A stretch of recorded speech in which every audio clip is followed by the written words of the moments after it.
year alone, I drove to Milwaukee. I drove to La Crosse. I even went to Fort Wayne to watch this kind of thing. Don't you think it's about damn time we got it here in Sheboygan?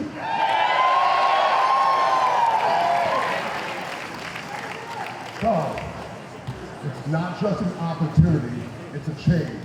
These fighters, they have a home. Now we've got a home organization. And the man behind the scenes not only took the time to purchase this organization, but to promote it and to bring it to where we need to watch it. So we're not driving in the middle of nowhere, Indiana, and all that. But at this time, let me introduce to you our host, Bob Sexton!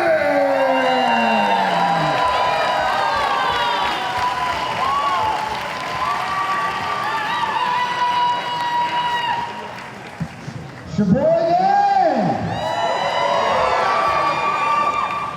Sheboygan!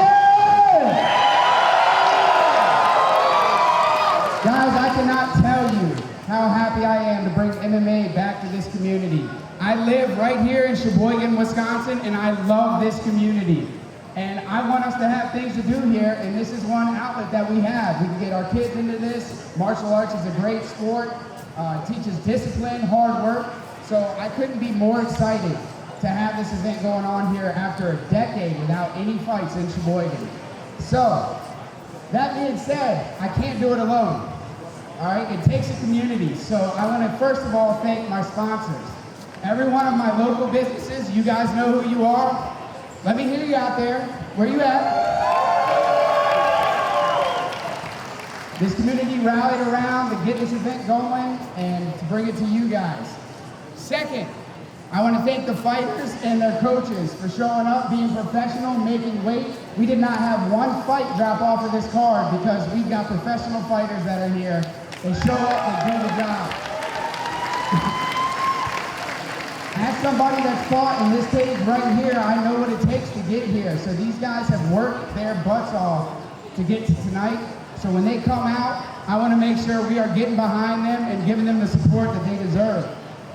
Next, I want to thank all the volunteers and helpers that have helped me out from the Lakers Ice Center and from my gym and from other places that have come out and helped me. Thank you guys. I'm going to give a very, very special thank you to, I don't know where she is, but Jen Kaz. Where are you at? Without her, I don't know what I would do. And of course, last but not least, to my wife and my kids and my family, without their support and encouragement, I wouldn't be where I am today. With that being said,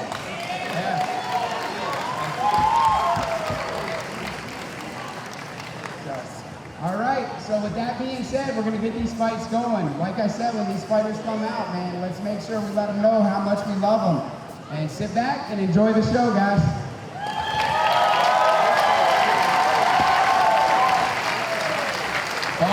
Thank you for bringing back to Sheboygan what it needs. Now, before we go any further, I know a lot of you have come a long way to be here tonight, but we've got one special guest. I want to introduce you to a young man that's in the fight of his own. Right now, in his fight for life itself, his fight for cancer. Our special guest tonight is Joe. I want to talk to him and just say thank you.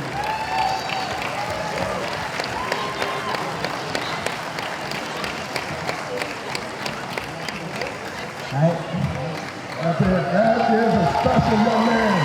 Not everybody can make that journey. I think we've waited long enough. You don't want to hear any bad jokes or anything before we go any further, do you? Maybe we get it on? Maybe it's time to get the fight on! Yeah! Now we get to talk. Now we get to play. Don't forget, at the end of this thing, come and join those fighters. Come and join that staff. We're going to be at Chuck's Last Resort. If you don't know where it is, find it on Google. We're all going to be there tonight. Now, tonight's fight, first of the night, is a grappling exhibition match. Proudly presented by your own Bob Sexton team. If you're in the market for buying and selling your house, call Bob Sexton. And remember, It's a household name.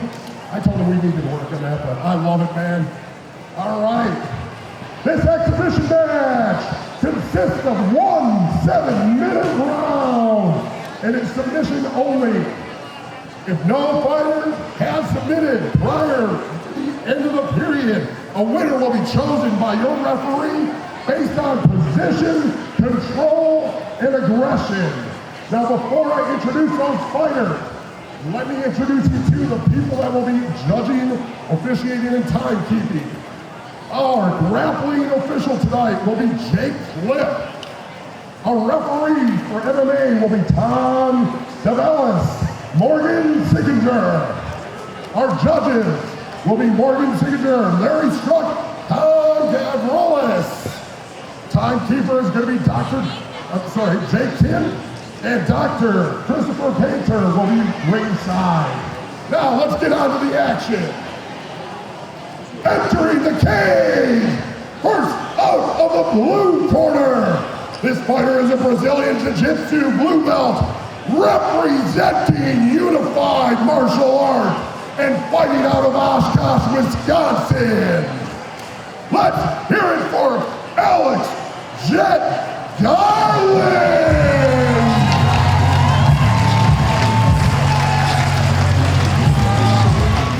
Welcoming our first competitor to the cage. Young man I'm familiar with. Very strong, aggressive kid. I'm really looking forward to this grappling match.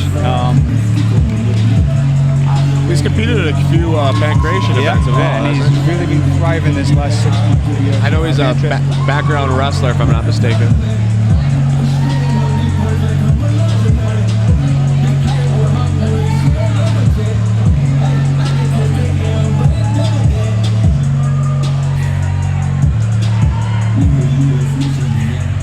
Are there any tendencies or habits that Alex has that you know of? He's hyper aggressive, which I like. I've rolled with both of these guys. So I think definitely Alex has the He is a Brazilian Jiu-Jitsu white belt, representing here in BJJ and MMA, fighting out of Milwaukee, Wisconsin. Let's all put our hands together for Anthony Sherman! Yes, I'll probably give the aggression advantage to Tyler, who's going to bring it. But Anthony's no slouch here. Comes from Pura Vida, very technical gym, and he can catch you from anywhere. He also does have the belt advantage, being a blue belt over a white belt on his opponent.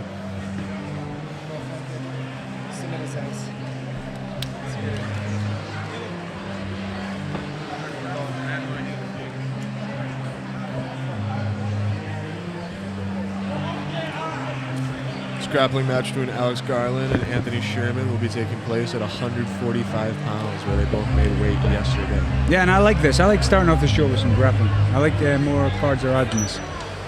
Why not get these guys to make a little walk, yeah? Get a bit of experience.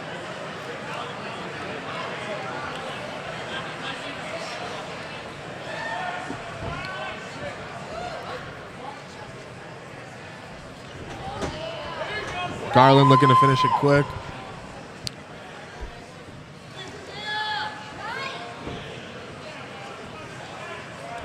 Does he have that guillotine in? Does he have it choked in? Went hard for it. So now he's in the mount now. It's a lot of...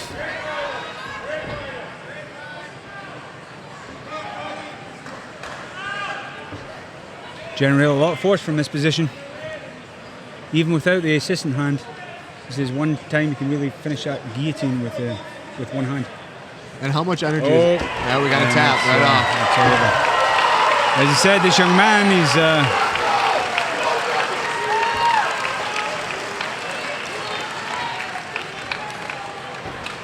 he's pretty special. A lot of potential here. That was quick. Coach Ben's been speaking very highly of him. He goes up to UMA on occasion now, and occasionally Tyler comes down and trains with us, and so Coach Ben's been thoroughly impressed with his development. He didn't waste any time. He got inside control there with his hands. He went for the takedown instantly, and he put himself in half guard. I didn't know if he had that guillotine locked in all the way, but he must have after getting that tap out very like we say, that's one place you can really finish it effectively with one hand is in the mount. How much energy is he using there in the mount trying to finish that? I would imagine he's putting quite a bit into that.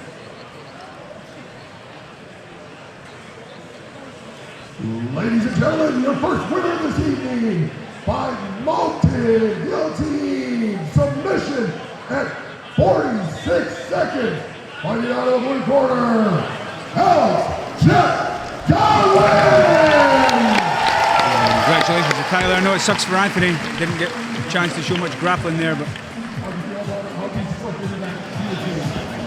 It kind of gave it to me. I was looking for it. It was something I thought I was going to get, and I wanted to get it. I just want to give a shout out. I got 3 teammates fighting tonight. You're all going to come out here and perform, okay? Awesome, guys. All my teammates are coming to perform. Great job. Thank you, Alex. Alex Garland, young man with a very bright future.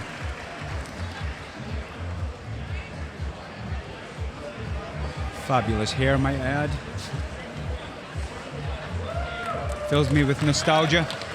Okay, so I don't expect this next one to go quite so quickly. No, this one should last longer than 46 seconds. Our next exhibition grappling match is proudly presented by Rage Fitness, the most unique gym in Sheboygan County. We not only work hard to make you the best version of you, we make the community the best version of itself. If you as a fighter, you as an individual are looking for a place to go, Rage Fitness is here to help. Now, entering the cage, first out of the red corner, this grappler is a Brazilian Jiu-Jitsu white belt representing Pura Vida at BJJ and MMA and fighting out of Milwaukee, Wisconsin. Let's hear it for Lindsey Hudson!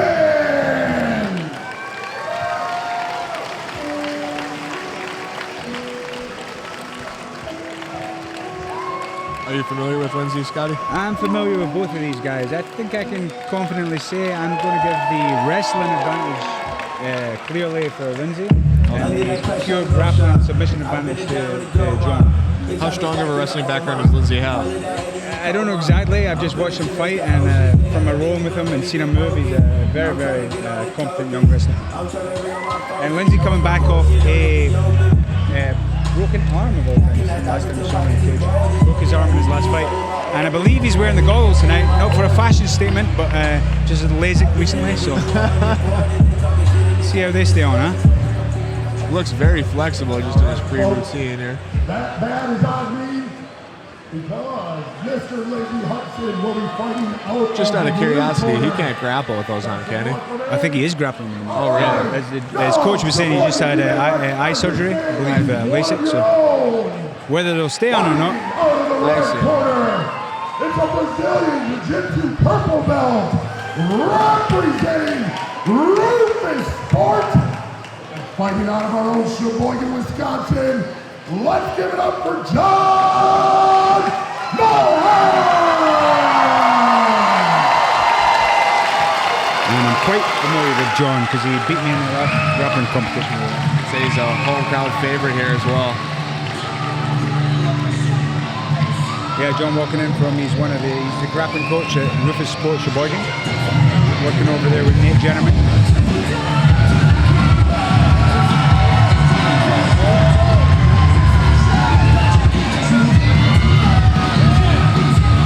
Coming in with Coach Nate.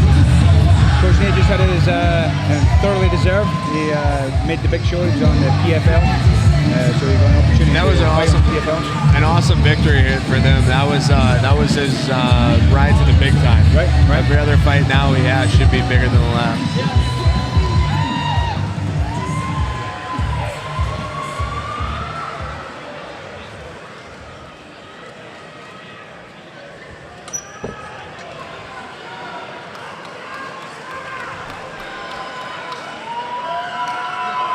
John into the cage, very confident, very poised.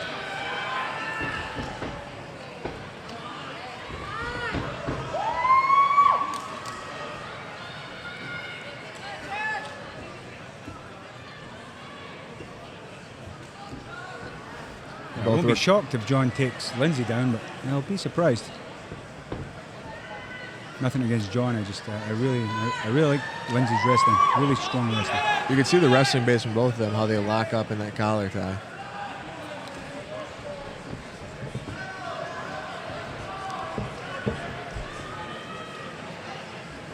John's working for that 2-on-1. He's really working on Lindsay's left side. I think he's trying to work for that slide by. So the difference here, obviously, you use the cage. I know some gyms train the cage work more than others. So it'll be interesting to see if one of them tries to pull or push the other one onto the fence. Lindsay was failing on the attempt of the ankle sweep there. Yeah, I didn't think they'd last long.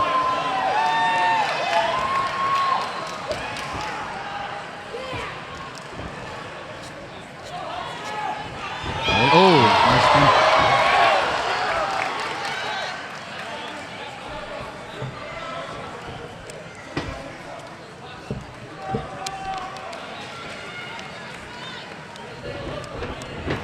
Lindsay with that body lock finishes almost a bear hug, but now he's in trouble of possibly a triangle.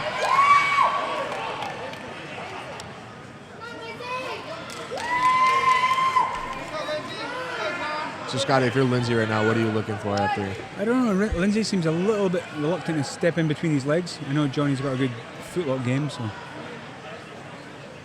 John trying seems to to get be past his guard and impose his kind of. John seems to be very confident in his guard holding that position.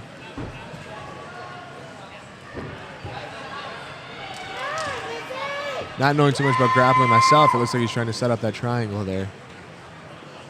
I think he just wants Lindsay to engage at this point and get to the jiu-jitsu part.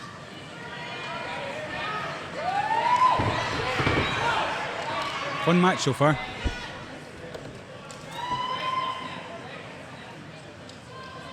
A couple high-level takedown attempts by both. I don't know if you can say either of them landed a takedown yet, just with how the guard was pulled by John.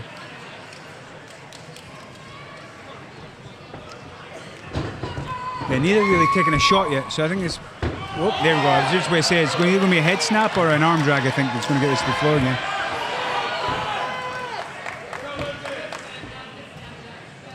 Usually, just when I say that, the shot will come.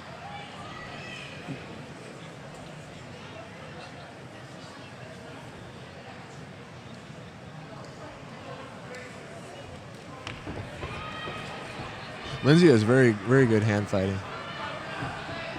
He's able to control his opponent, put his hands where he wants them to be.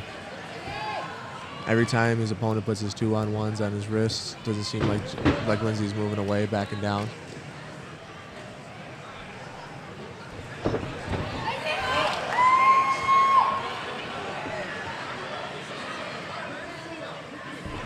Lindsay doesn't seem like he wants to go on the floor with John.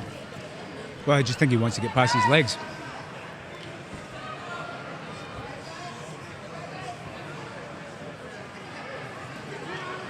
This goes back to the neutral position. But that's easier said than done. John with a fantastic guard. I wonder if Lindsay would attempt in the neutral position again to use the wall as a takedown to pass the legs.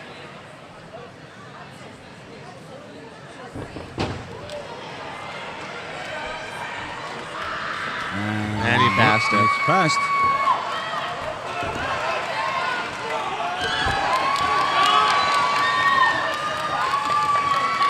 I like the way John's pushing on the head there, just stopping Lindsay coming up somewhat.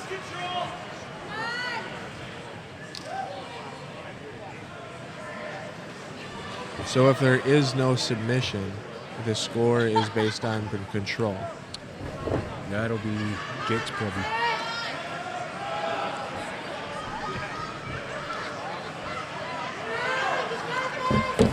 Would you say Lindsay has the most control in the grappling match so far? I think it might be turning into that, but I think it's been pretty balanced so far. The 10-second mark coming up here. No, I think it's 7 minutes straight through, right? Has that been 7 minutes? Oh, I thought I heard the 10-second. Oh, I think it's collapsed.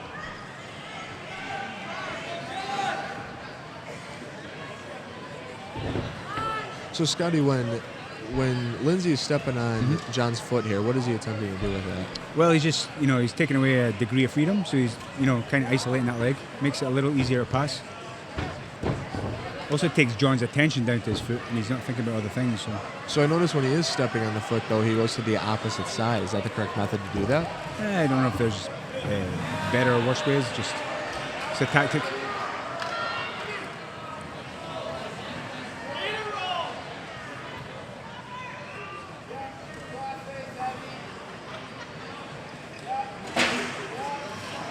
John got a good guard game.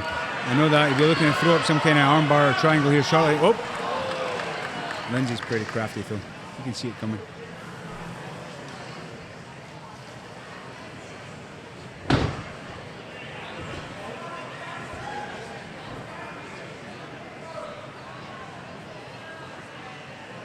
Oh.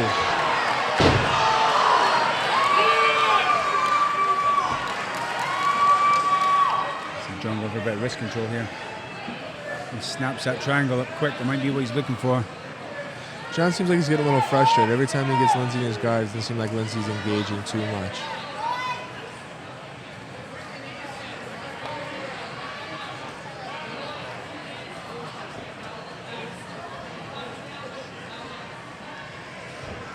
I expected this though, a bit more control from Lindsay and, but cautious too.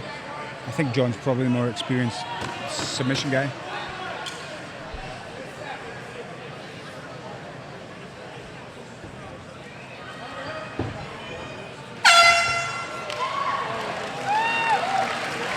All right, interesting. Well, I'll leave that decision to Jake.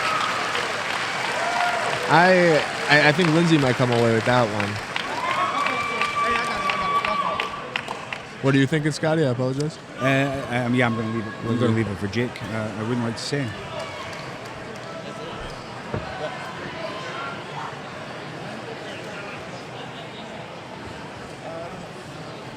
High-level grappling, it seems like, from my perspective.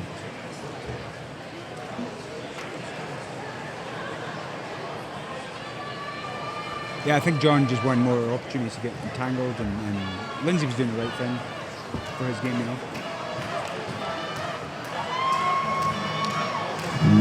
Ladies and gentlemen, what a grappling match! This one went the distance. Our winner by unanimous decision out of the blue corner, Lindsay Hudson!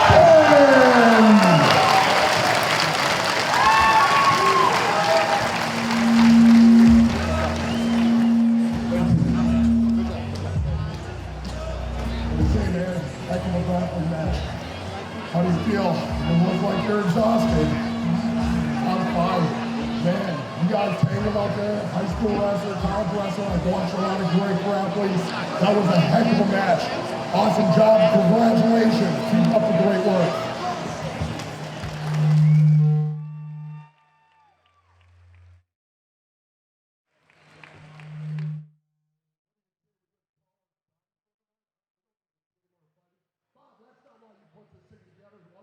Two matches?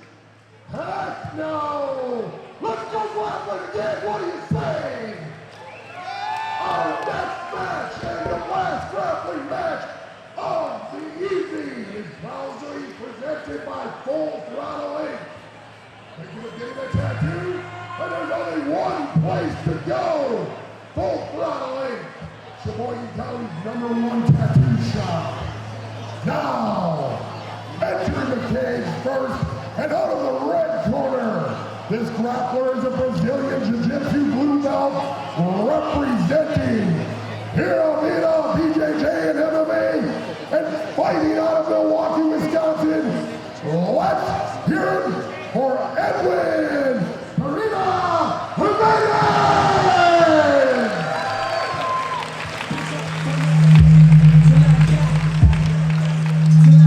125 grappling bout here. Yeah, so the last fight, I know John will be disappointed. Feels that it wasn't really a loss.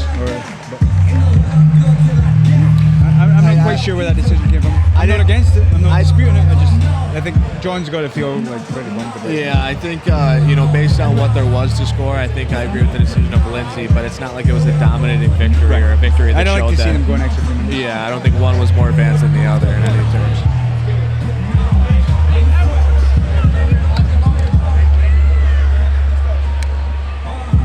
Right, so another little pal of mine, another Pura Vida stud. Young Edwin. Our next contestant, representing the blue corner, is a Brazilian Jiu-Jitsu purple belt, representing neutral ground Sheboygan, and fighting right out of your own hometown of Sheboygan. Let's give it up for Chad, the Baby Maker!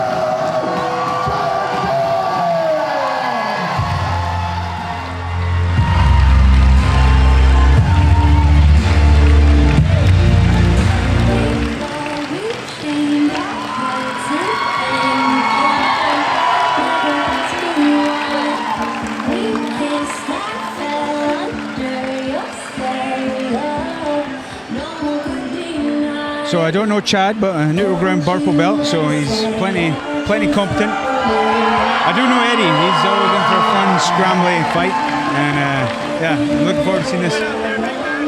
One thing about the Sheboygan crowd is they really support their own. It is loud when someone from Sheboygan comes out here.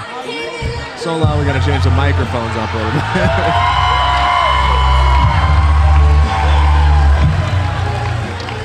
The energy in here is ecstatic. Here we go.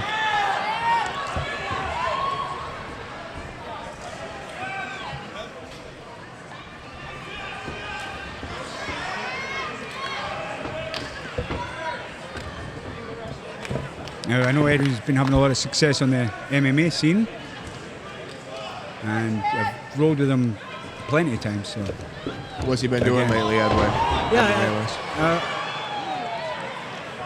Look at the speed. Edwin's got one leg in. I can't speak for Edwin's rank. I know he's been doing it for a while, but in any purple belt out, which looks, even one that looks a little heavier, I think it's going to be a good scalp here. Should he finish this from the back? Retain back and choke very quickly there. Chad's doing a good job of just kind of turning away from here. See how Eddie's trying to get up on top, turn that over. What is Chad doing in a position like this? He's obviously in danger. All I see is protecting the neck here. I like Eddie's got that one hook in just now.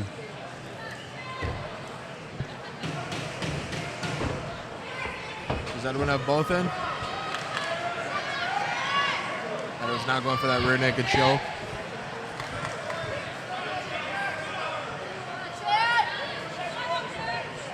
Now, it's one thing to hide your neck in the gym, but when it's in a match like this, Edwin might just decide to go right across the jaw. So you're never really safe. Does Edwin have both of his feet locked in? I can only see the left one. He might be nearing a decision. Looks like he's got both there. So he's going to look to really drive these hips in here. Chad doing a good job of just getting a little bit of hip flexion there. Squeezing that rear naked choke hard. That is a hard. It is hard. Tapped and out. That's over. He's a nice young man. And it's a big scalp for Eddie, you know? It looks like there's a considerable size difference here. You said he's on the MMA scene, Eddie. Are you familiar with his record today? I might not have this right, but I think he might have 1 defeat, 7 or 8 wins. He's a gamer. What belt does he hold, Scotty? What belt does Eddie hold? I'm not sure of any belt. He may have one. We've got 3 great exhibitions in a row. Amazing match. Out of the red corner by a rear naked choke submission at 2 minutes and 6 seconds. Edwin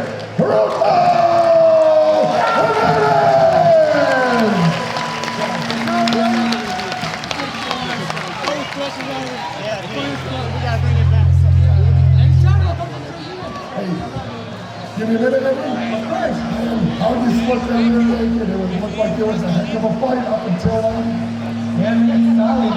He's super solid, like in the way he's solid. And yeah, he's really strong, he's really composed. I was threatening the rear naked from the beginning, but he wouldn't give it to me. And until I triangle. That's when like it was getting a little tighter for him, so he had to give it up a little bit, but it came with a cost. Congratulations, Lord. That was a heck of a fight, man. Got it. All right, it's been a great show so far, hasn't it? I'm sorry, what? Am I up here alone? Thank you, everyone, for tuning in to Wisconsin Fighting Championships, the inaugural WFC hosted here in Sheboygan, Wisconsin. It's time to thank our sponsors, Full Throttle Inc., Sheboygan County's #1 tattoo shop. Second sponsor of the night is the Kramer Group. When it's time to start buying or selling process in Sheboygan or Milwaukee, Wisconsin, you can expect the Kramer Group real estate consultants to deliver a greater level of real estate experience. We not just deliver a real estate agency, we're your partners and community ambassadors. We love the corner of the county, and we believe in helping our clients the way any good neighbor would. We're proud to provide unparalleled residential and commercial realty services to clients across the greater Sheboygan area and the greater Milwaukee area. And our third sponsor, Shoe/Resort. Shoe/Resort is a local full-service restaurant and bakery with great food, friendly service, enticing happy hour specials. Our restaurant menu features steak, seafood, fresh homemade soups, burgers, sandwiches, and healthy, fresh-baked rolls and salads.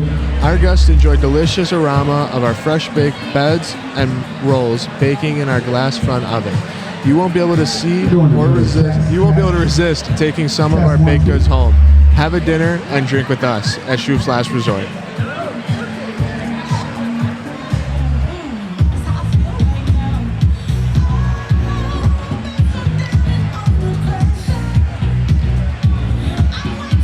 Oh, yeah! It's that time! It's time for those MMA votes! Are you ready? I'm sorry. Are you ready? Yeah! Let's get this thing rolling! Our next fight in the amateur MMA lightweight division, and will all consist of three 3-minute rounds. This fight is proudly sponsored by Fire Fitness Sheboygan. At Fire Fitness Camp, we're taking the failure out of fitness by offering professionally coached training sessions by top-tier motivators. Our sessions use supersets, circuits, ropes, compound movements, short rest periods, and intense resistance to burn the most calories, leading to fast results. Find Fire Fitness in Sheboygan, Boostburg, and Fond-du-Lac counties. Now, walking up first in the blue corner, this Blackburn Bakery Amateur MMAW representing Unified Martial Arts and coming to us from Fond-du-Lac, Wisconsin. Let's put our hands together for Hayden Brashout Cortez!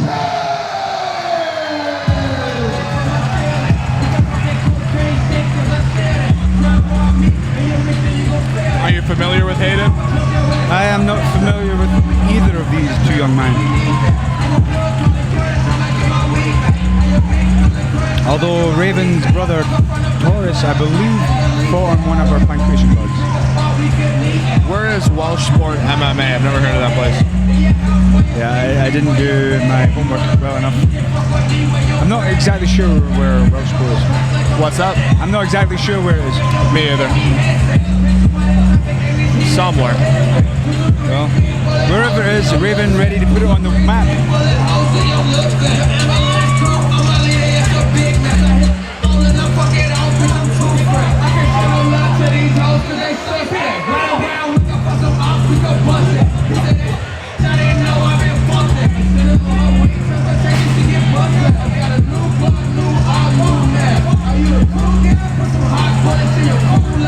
Scotty, for the viewers at home who don't understand why like the Vaseline and stuff is being put on their face, could you describe that?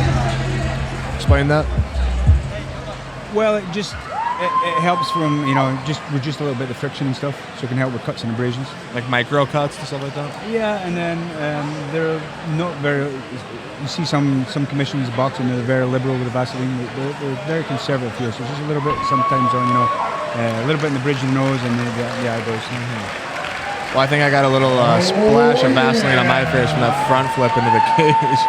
Our next contestant, out of the right corner, is a skilled in kickboxing, jiu-jitsu, with a background in wrestling. He holds an amateur MMA record of 3 wins, 6 losses, representing Kick It Gym right here in Sheboygan. Give it up for Raven Nevermore!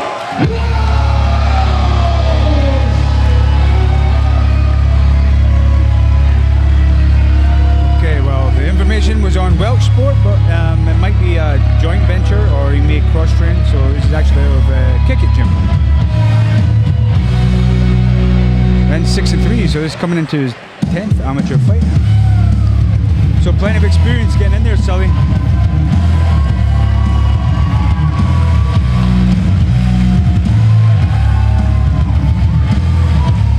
Do you know what his record is, Scott? You said it's his 10th amateur fight. How many wins and losses he has? I believe the announcer said 3-6. Well, that record, along with the ring experience, speaks for itself. He's going to be a hard opponent to beat. Yeah, often with amateur MMA, and especially with guys with not a lot of history, it's really difficult. That's why you often get some mismatches from the get-go. So when he does have a kind of history, I think it makes for better matchmaking. So hopefully this is a good fair matchup and a good scrap.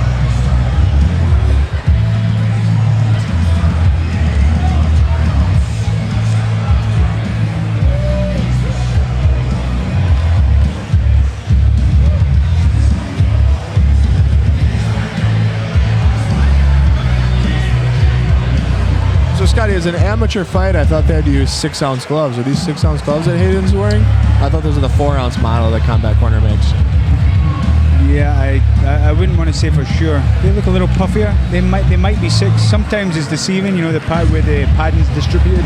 So just all depends where they put the weight. Yeah, it tends to change from time to time. So I'm not wholly sure of that. I just hope they have the same gloves on.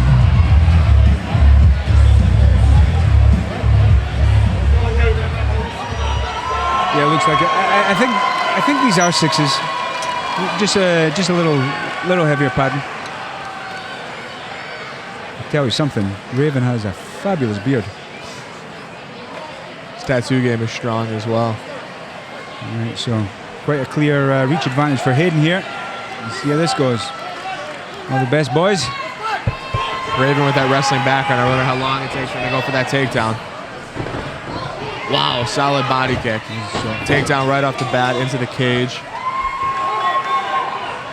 Got 2 underhooks. He's going for that head toss. Oh, but he got reversed. And he got his back taken.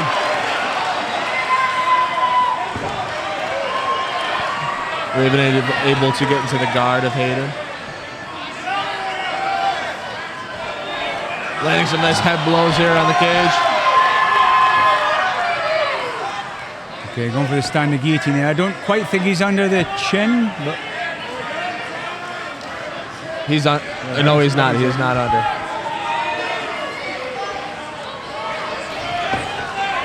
All right, here we go back to neutral. Yeah, he's a hell of a pace. I'm gonna start seeing him slow down pretty quickly here. Oh, nice headshot there by Raven. That overhand right, he landed it twice until he went for the takedown, but now Raven's in the position of the guillotine. Yep. So Hayden there with it. Oh, it's a nice. Oh, it's choke, and there's the tap. That tap, wow. How about that for the first fight of the night? That was electrifying. Hayden able to take the dub via guillotine versus Raven. And that wasn't the typical grip for a standing guillotine. It was almost like I don't know if you saw Benjamin Schultz's little clip the other day of the ninja choke. It was kind of like that. Where did he have the grip? Well, it was the arm. It was an arm out. It was just a guillotine, but it almost looked like a kind of rear naked choke kind of grip. It was interesting. Very, very strong.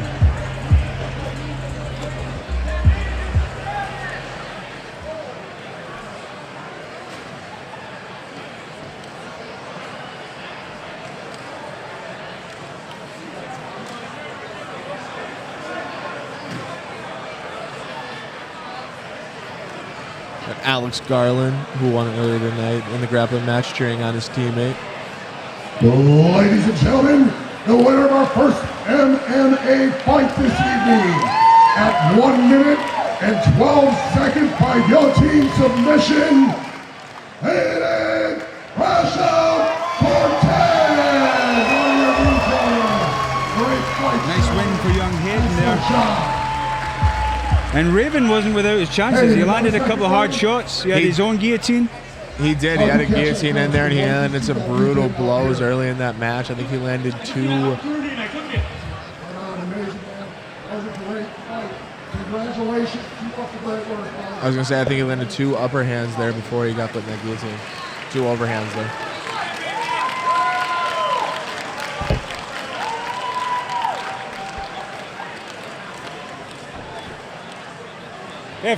Good job.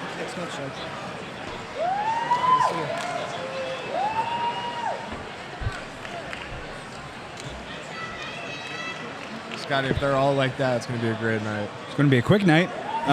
Okay, we're back to kickboxing now.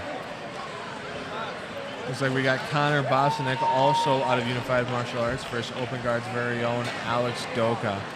All right, so my intel this week from young Connor. Connor came down to train with us maybe a year ago or so. And from what I hear, he's made tremendous strides, and the boy has become somewhat of a man. So I'll be looking forward to seeing him. He was a little... everybody having a good time so far? Yeah, same here. Seemed a little unsure of himself when he first came down, but I'm hearing great things. And young Alex Dosia. Now, Alex Dosia has got a hell of a triangle in him, and this seems to get him out of all sorts of pickles. So kudos to Alex for taking the kickboxing fight, because that's not his comfort zone. So absolutely, and it's going to force him to improve his kickboxing game. Featherweight kickboxing division, and is scheduled for 3 2-minute rounds. This fight is proudly sponsored by the WFC's official graphic designer, Digital Designs. Are you in need for a graphic designer that won't break the budget? JP Digital Designs has you covered. Logo design, decals, t-shirts, and more. You can find JP Digital Designs on Facebook. Now, entering first out of the blue corner. This contestant is a kickboxer with a current record of 0-0, representing Unified Martial Arts and fighting out of Fond du Lac, Wisconsin. Let's put our hands together for Connor Young Rosenbrock!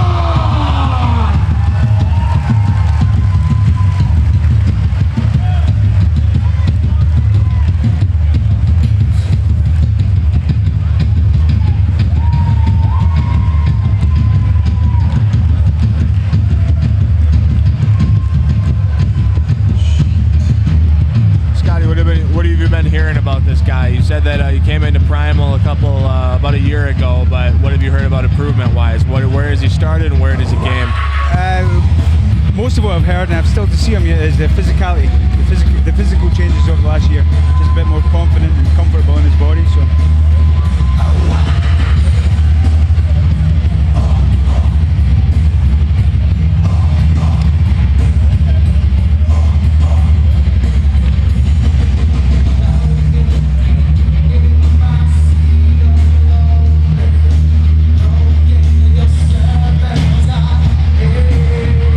Behind him. They've got a real close-knit team in that UMA.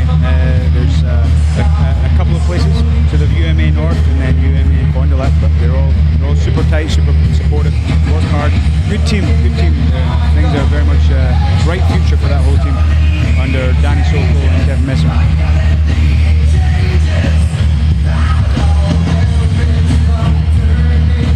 Morgan Sickinger dancing, jamming out here. There's the captain himself. Wisconsin's MMA OG, one of them. Speaking of OGs, I saw Adrian Serrano cage side. For all you whippersnappers who don't know who he is, you can Google him. Very much one of the pioneers of Wisconsin MMA. So talked a little bit about his MMA background on the Sully Special podcast recently.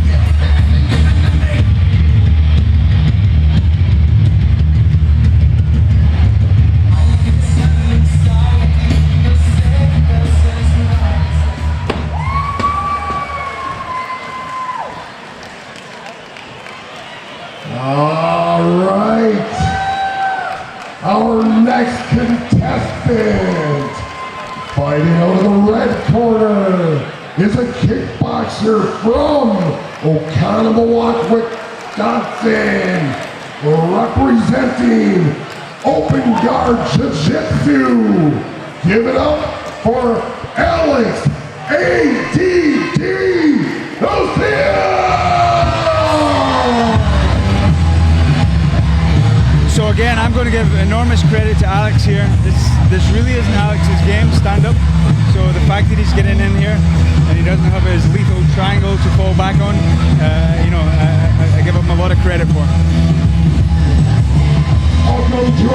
Scotty, as far as headgear goes, when you kickbox, does your headgear need to be approved by the USA Boxing Commission or anyone else? Again, I'm not sure. I'm not sure who supplies it. It would have to be kind of some kind of standard headgear, I guess. I'm having a look just now. They do look like they're two different styles. And I'm thrilled to see Captain Morgan in there as a fully fledged referee now. You know, he's been in the cage a bunch of times. He's grown with the sport as it's kind of improved and safety measures and stuff. So the fighters are in good hands with the captain there. Absolutely, he has a very lengthy fighting career as well, but like you said, he is evolving in the octagon or the cage every time.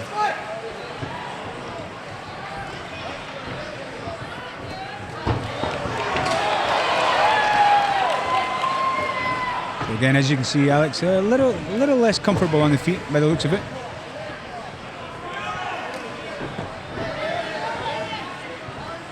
But he's bringing it, and I expected that. He has landed that teep kick twice. Oh, he's still a really hard right hook there from Alex. Corner looking real relaxed. The rumors are true, he's really settled down. Oh, nice little uppercut there.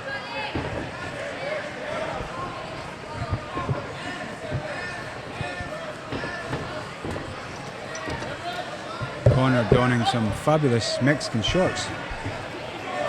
Doesn't look too Mexican, but Connor's doing a very good job of landing that punch and moving his head and getting out of there.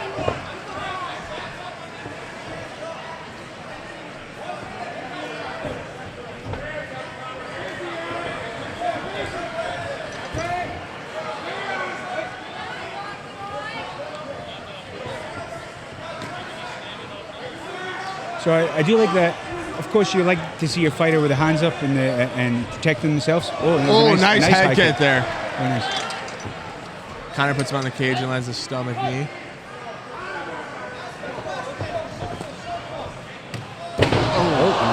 Kicking a slip. It's a very high-paced bout here. It is. I feel when the hands are sometimes too close to the head and the guard's too high and up, that it can be a bit more readable, you know. Connor looks a little bit more relaxed here with his guard, a little bit more active there. Harder to read the shots coming in, and they're coming from closer too, so. I see Alex's headgear seems to be bothering him a little bit as he's moving it around quite often. This is one of the points of headgear, yeah. It's taking their tension away, it's frustrating the fighters, it's, occluding their vision a little. You see Alex's head guard is very, very different. Connor's is more to the open face, seems a little bit higher above his eyes. Seems to be fitting a little better, huh? It does, yeah. And I think, what do you think about, so Alex he has that chin protection with that headgear there, but it seems like he's sacrificing a little bit of visibility. Do you think that's showing it all here in the first period? I think so, and again, it's going to get moved around a bit more. Any kind of shot he gets to the chin or the side of the face is just going to, shift that a little bit. Part of the reason I think he is putting his hands so high is because he's adjusting it so much when he is in the neutral position. And, the whole headgear argument's tough because we want these fighters to be as safe as possible, and so intuitively it feels like a good thing to do, but I'd like to see it optional.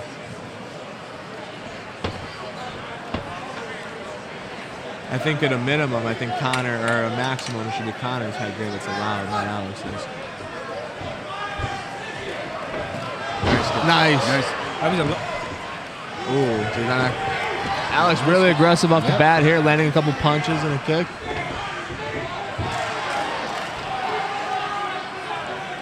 nice pace from young Alex.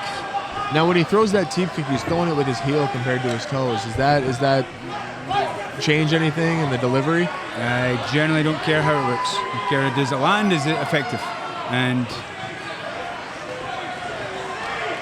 it's maybe not aesthetically pleasing this, but it's Alex starting to show a little bit of effectiveness here.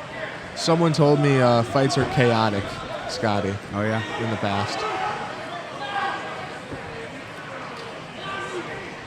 And you can't plan for chaos. You kind of just got to get ready for it. And chaos is what's going on here.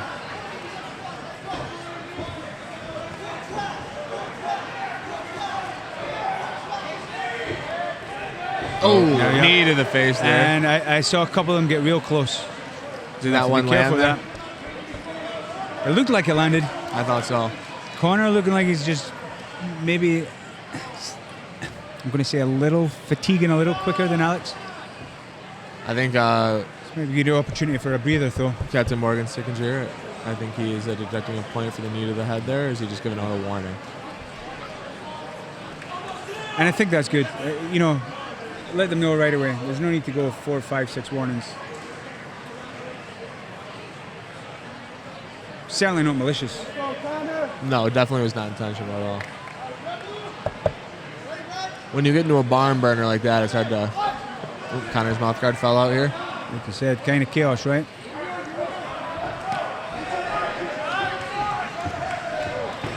Oh, Nice uppercut from Connor. he landed a left hook before that seemed to put think that- Alex off his balance a little I bit. think a little rest just did Connor just what he needed actually. Absolutely. And the referee forced it. I'm not saying Connor forced the break. I like Connor's footwork though. He's doing a good job when he clinches and just stepping out and circling away. Using the hands to frame off.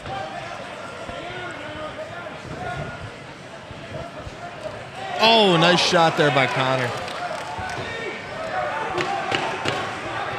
10-second mark here. Every time Alex seems to get hit with a good shot, he seems to not let it phase him too much, and he gets right back on. And He just got hit there. 1-2. Knee to the body right at the whistle. That was a good round. What are we thinking, Sully? You have any thoughts on scores? There certainly didn't seem one-sided to me. I might have it 1-1. I might have just given Alex that one for the earlier work. I think it's pretty tight so far, but with the point deduction, it might be in the favor of Connor right now. I don't believe it was a point deduction. Yeah, I think it was just a I warning. thought it was just a warning. Then I would agree 1-1. I think, I don't know, who are you giving this most recent round to, Scotty? In my opinion, I think Connor won this most recent round. I think he might pinch at the end, and then I think the warning can definitely sway the judges a bit. Although, Alex is standing in the corner here. He's not taking a break. I think Alex looks like the fresher of the two. But Connor was coming back strong there then.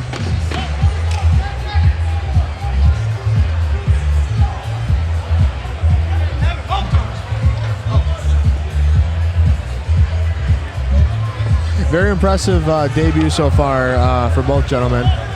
Especially Alex, who we both know is a very dominant jiu-jitsu game. However, we didn't know how his kickboxing was going to hold up today, but very impressive, I would say. Yep, and I think Alex a little older, a couple of years older, I believe, and he's made the walk a few times. I don't care what kind of competition it is. He's had to deal with these nerves and anxiety a little bit more, and this is what the amateur game is all about for me. Is there a groin shot here? Yep. Now we saw the first break go towards Connor's favor a little bit, give him a little bit more time to rest and build up some power and attack. Obviously, this is a different kind of shot. A knee to the head and a shot to the groin is obviously going to affect someone a little differently. Let's see how he bounces back from this.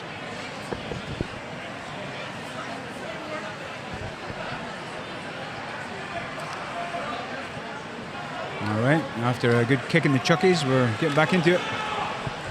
Couldn't have said it better.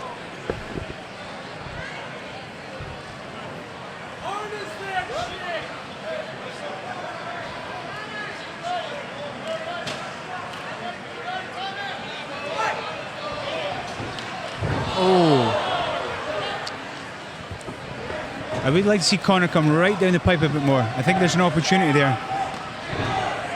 Nice. There we go. He probably just landed 2 jabs and a nice cross there. And I think Connor's, sticking to the boxing here. Well, that's a nice trip. I think if he sticks to the boxing here, he has a slight advantage here, you know. I think so too. He's landing some very devastating shots. Whenever he starts kicking, he's getting a little bit off balance and he's getting caught with these kind of awkward shots. And I believe both of his slips have been off very powerful kicks he's trying to land. It's so tempting to throw though when Connor keeps changing up the stance when he's lefty or righty. He's so tempting to throw that middle kick.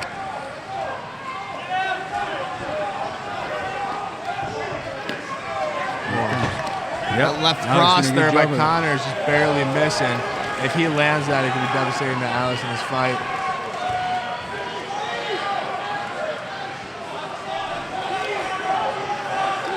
Both fighters are very well conditioned. I'd like to see Alex get a little looser with his hands, his front hand in later fights. I do think it's thrown off his balance a little when he's fighting, when he's kicking. You know, the hands aren't there just to protect you, but they're there to provide balance and counterweights.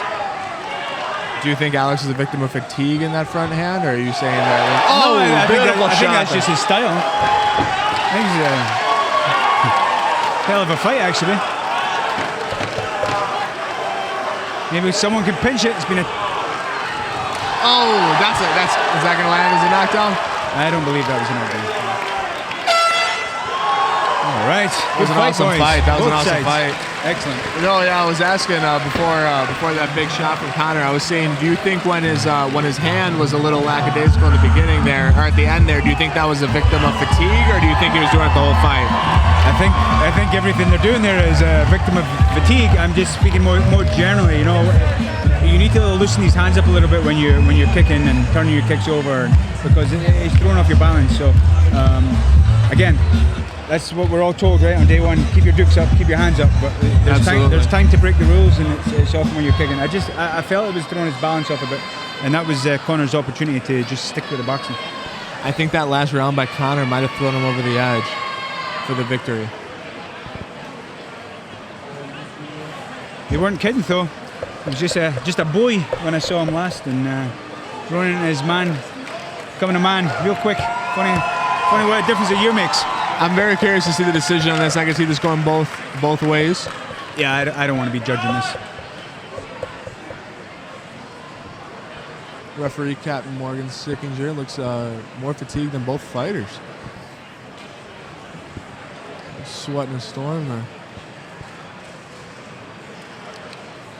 Said I'd give a special shout out to Coach Dan La Paz over there, the old man in the cap. Significantly older than me, by the way. But, black belt. Black belt. Yep, in jiu-jitsu. black belt down in open guard. Got a tremendous school down there. Good friend, good support in the community. And traditionally just a jiu-jitsu gym, but you know they're starting to make some waves in the MMA too. Absolutely, they have Mike Mutter. Anybody want to turn up the heat? Get a little bit hotter in here. But it's good to see Dan in there, enjoying some success in his twilight years. I shouldn't make fun of old man. I want to be one day, you know.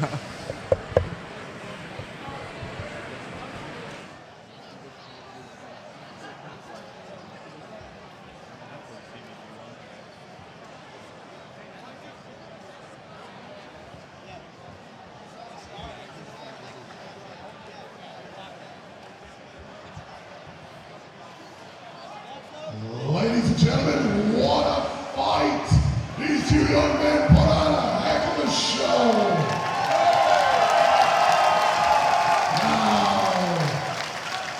Now, our judges have scored this fight 28-28.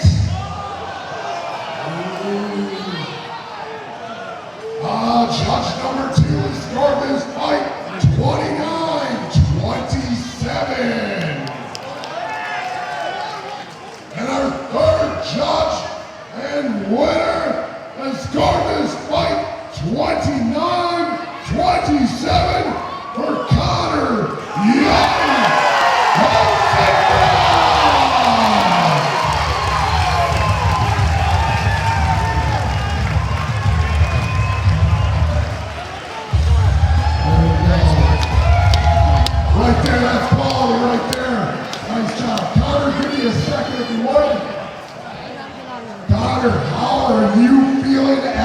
that heck of a battle between two great fighters. 3 times. Took it on short notice, but got the outcome I expected. It was fun. Amazing job, man. Congratulations, brother. Keep up the quality work. Well, Sully, I don't think it's by any means I could have went anyway. Yeah, Like, either keep way, trying to get the win, but phenomenal fight by both fighters, and they both obviously came to swing and bang, and that's exactly what they did.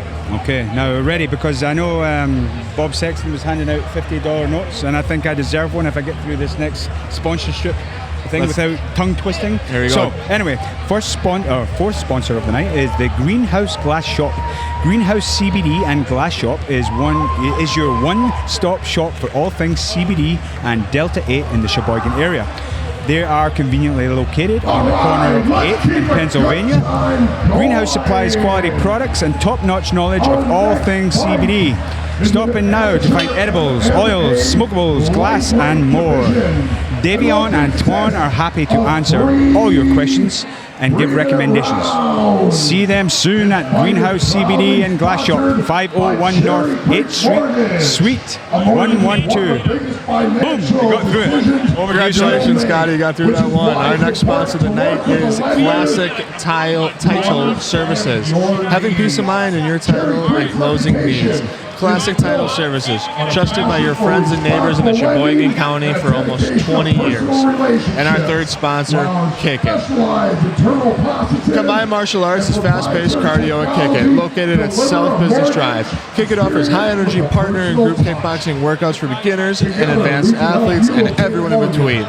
Personal training sessions available for those looking for those one experience. Build stamina, improve flexibility, burn calories, and build lean muscle with Kick It. Thank you to our sponsors. Now, getting on with the show.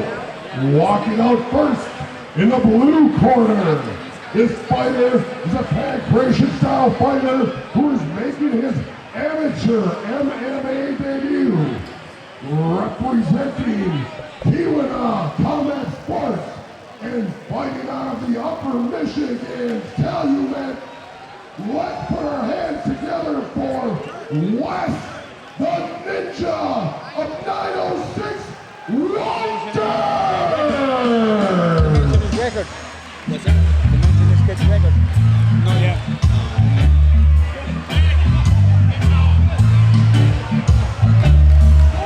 Pancration style fighter here, I believe I heard, Scotty.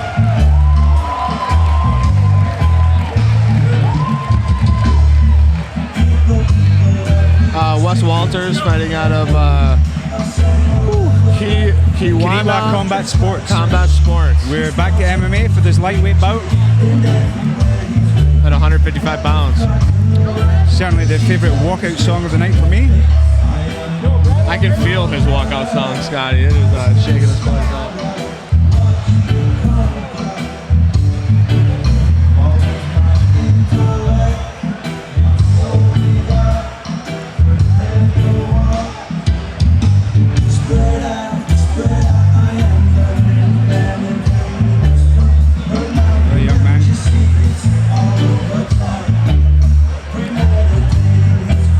Reggae rocking in the background. I apologize. What's that, Scotty? No, I'm just enjoying this song. I apologize for my deafness. Alright,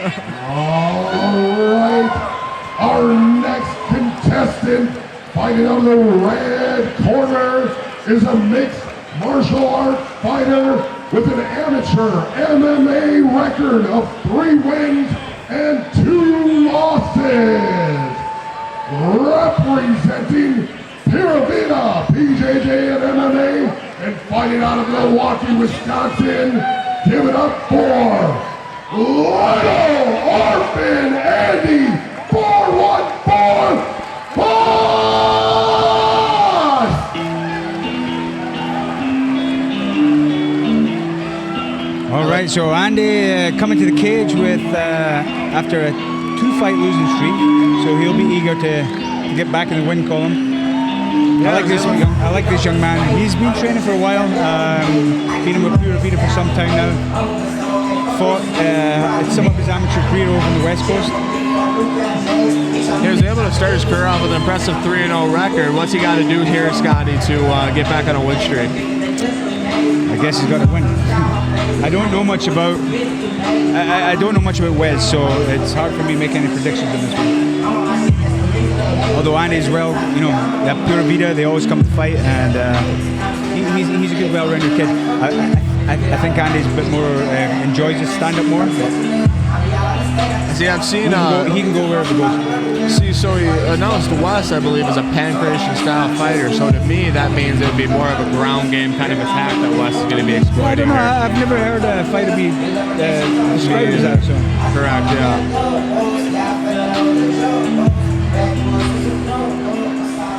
You get to see that confidence in the cage, making the walk from Andy Foss.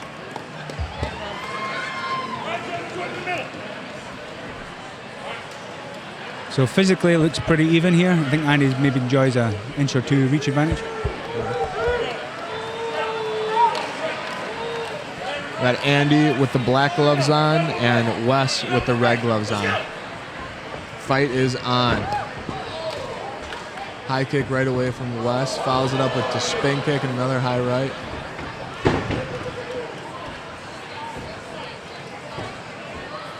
Wow. Very good wall takedown there, Scotty. But he got caught in that guillotine. And it looks pretty tight here. Wes trying to get past his legs. If he gets past them, he should be safe. Oh, he's in trouble here. I don't know. I think he's cutting that angle. If he gets past his legs. Good re-guard by Andy. So here I feel. Oh, and he's back in. Oh, let go of that grip. Thought he was in trouble there, Scotty, as he was, obviously. Andy's showing how dangerous he can be, though. No, so do those punches, those little side punches, do you think those are scoring points there, or you think those are waste of energy? Well, I think the score. I don't know how much the score. I mean, body lock, possibly? They're all little data points for the judges, right? Correct. Showing activity. Nice little scramble here out of both gentlemen. Nice. Andy got that one hook in. Now that's. You know, this Wes looks extraordinarily scrappy and scrambly. I like it. Attacking the legs there. It's tough to do when someone's punching in the face.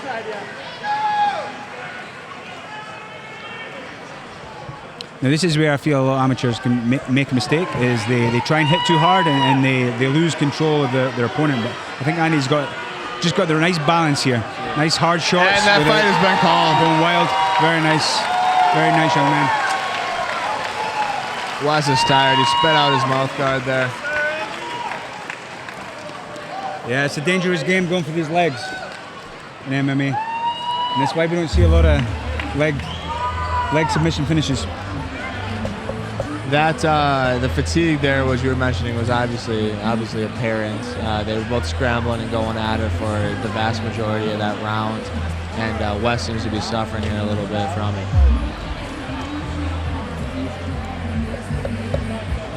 Well, try not to be biased when I commentate, but I'm thrilled for young Andy. It's the monkey off his back in the winning column. I guess when you get a couple of losses on your card, you can start to the doubt can start to creep in. So good for him.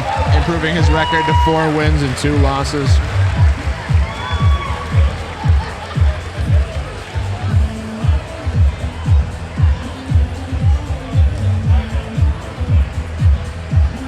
Pura Vida and Unified Martial Arts are showing up tonight. Yep, clean sweep so far. They had a tremendous night last week too for the LFA. Went 3-0. Strikes at 1 minute and 48 seconds. Fighting out of the red corner, Lenore Benetti, 414 Boston! Very strong team, Pura Vida. Jake develops them well, pressure tests them at the right moment, challenges them. How you feeling after that one? I feel good. I'm just thankful. Huge squad. They just seem to be growing bigger and better every year. For my city. Very experienced gym as well when it comes to accolades. It's like always a good gym. UFC veteran.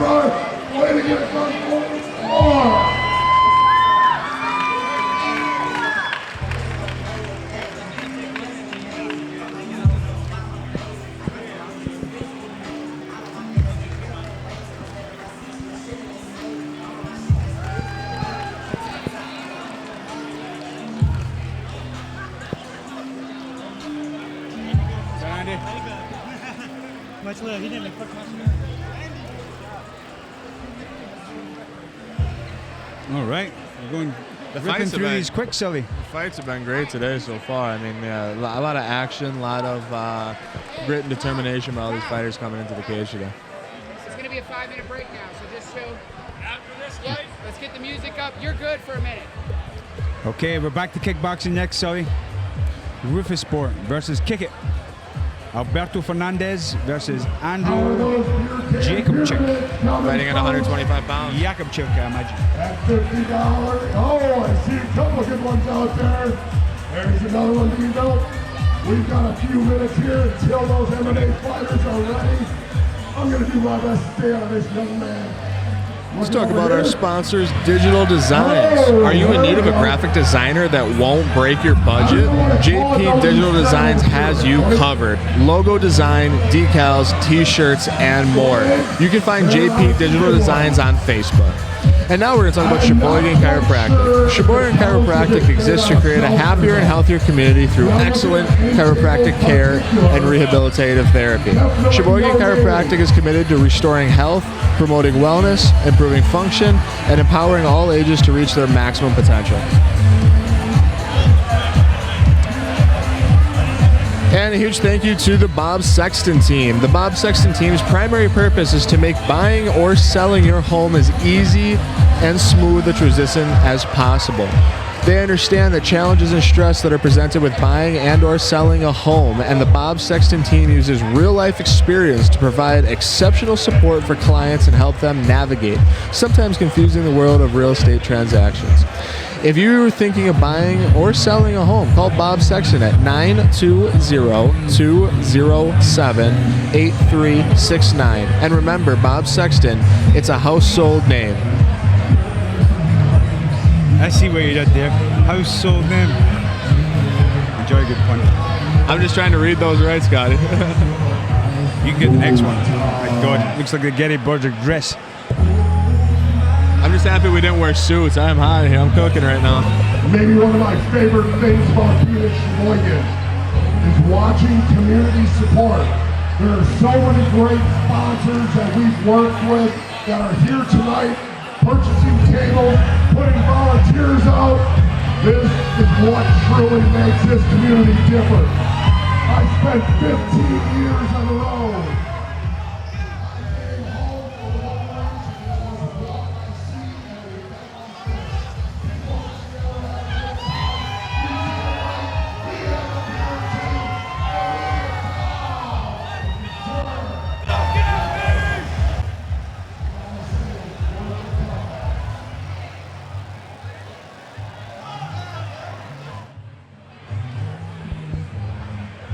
That pretty belt on the table here is sure looking like it needs to be worn by somebody.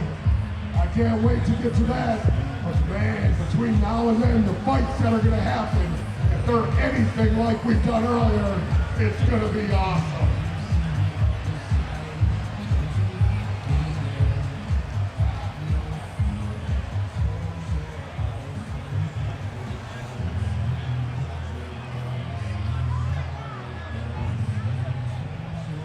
Excited for that championship fight tonight, Scotty. Someone's coming home with the belt. Well, we're getting there quick, huh? What are early stoppages? Have we seen the second round tonight outside the kickboxing fight between Alex Dosha? No, I don't believe so. Hey, and there's nothing wrong with that. I'll take high intensity action any day of the week. Our next fight is in the amateur kickboxing flyweight division and will consist of 3 2-minute rounds. This fight is proudly sponsored by Sheboygan Chiropractic. Sheboygan Chiropractic exists to create a happier, healthier community through excellent chiropractic care and rehabilitative therapy. Sheboygan Chiropractic is committed to restoring health, promoting wellness, improving function, and empowering all ages to reach their maximum potential. Walking out first in the blue corner.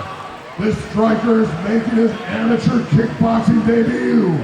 Representing Rufus Sport MMA and fighting out of Milwaukee, Wisconsin. Let's get loud for Alberto Ponte Fernandez! Very loud cheer here from Alberto Fernandez's fan base. He's fighting out of Rufus Sport in Milwaukee, Wisconsin under the legendary and famous coach Duke Rufus. Yeah, so you know one thing, he'll be coming in with some good, competent kickboxing style. Very technical down there.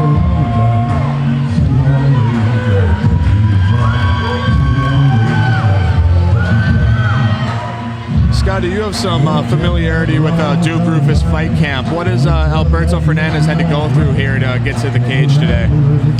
Well, I can't speak for now because it's been a long, long time since I was in one of these camps. But I know they'll be well prepared. They're very big on their development team right now, which demands that these kids show up and they're in the gym every day. So, you know, that's the one thing that's going to get you the farthest in this fight game is consistency and showing up to the gym. So, yeah, I would imagine anyone coming from that development team in the corner, very competent. In the corner for Alberto, you have Coach Scott Cushman, joined along by Muay Thai fighter Isaiah Benjamin, the Dreadlock Dragon on Instagram. Now, fighting out of the red corner, the kickboxer, also making his amateur kickboxing debut. Representing Ticket Gym and fighting right out of your hometown of Sheboygan, Wisconsin. Give it up for Andrew, the counselor, Jacob Man, as loud as the cheering was for Alberto, it is 10 times as loud for Andrew. He's amped. Yep, Scott Cushman in the Rufus Sport corner. As we like to say back home, he's in with the bricks. I think Scott's been in the Rufus Sport corners for over 2 decades now. So it's hard to think of the Rufus Sport fight team without Coach Cushman. So many great fighters out of Rufus Sport. Nate Jennerman, Sergio Pettis, Anthony Pettis. They all say that Scott Cushman has a phenomenal striking ability. And he passes it on to coaching to these guys phenomenally as well.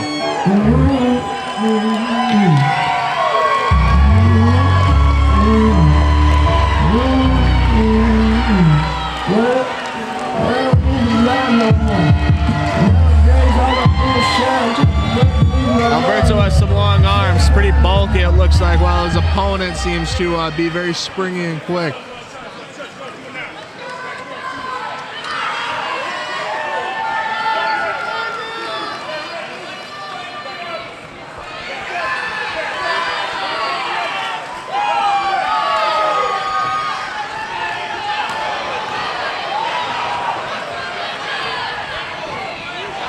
Alberto is landing a ton of headshots here. Yep, that Rufus Sport swagger is apparent from the get-go. Wow, the headgear is in both of these guys' faces. He's fighting through it. I'd like to see the referee maybe give him a second to adjust his back. Oh, Alberto just got hit hard there. Right across the chin. Did that wobble him? No, he's able to gain his balance again.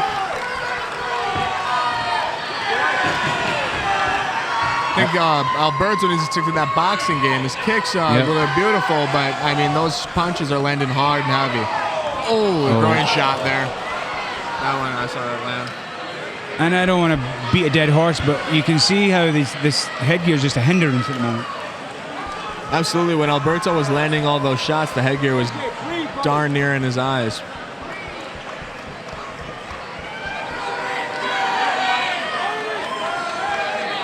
Andrew's headgear seems to be a little big on his head as well. So Andrew weathered an early storm, coming back strong here. Andrew was able to recover very well. And look, he's just champing to get back in there. He's champing it a bit. He was able to recover very well off that collage of punches that Alberto threw at him in the first And opening I seconds think of the fight. I think the opening strike was either 1-2 or it was a strong 2 from Alberto strong got 2 from wobbled there a Alberto. little bit. Pretty simple stuff from Alberto. Alberto's getting hit with some 3 heavy... pieces and low kicks. Yep. He's getting hit with some heavy shots, Alberto, but it's not letting him phase him as he counters right back with some shots of his own.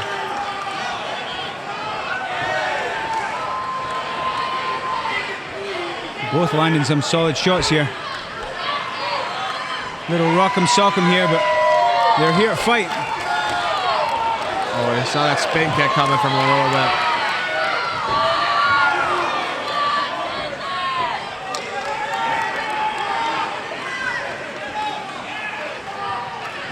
I do feel Andrew's got a slight range advantage here, and perhaps it'd be a good strategy just to kind of stick and move a little more. No, he's taller. It just looks like his wingspan's a great deal longer. And Alberto's looking a little flat-footed, like he's staying in place a little more, while his opponent Andrew is able to move around and jump quickly. I'm going to give the power advantage to young Alberto. So he's really planted on his feet when he's throwing there. Good first round. However, Andrew's speed is not to be messed with. That was a great first round there.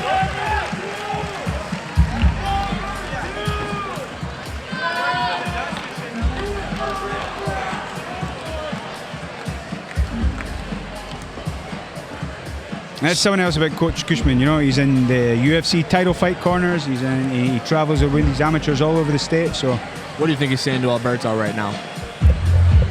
I don't know. Well, if you were Cushman, what would you be saying to Alberto? Well, I remember right what now? he used to say to me 15 years ago, but I guess he's mellowed out in his old age. I don't know. Probably be telling me to get my shit together.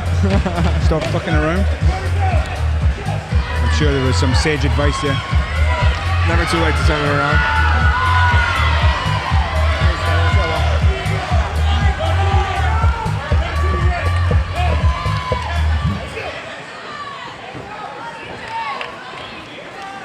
Alberto seems to be trying to throw that, or force that spin kick there.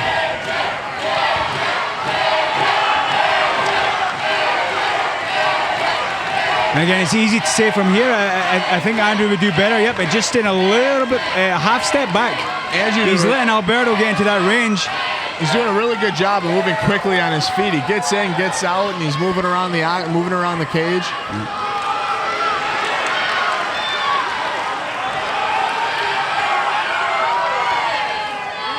Nice front kick.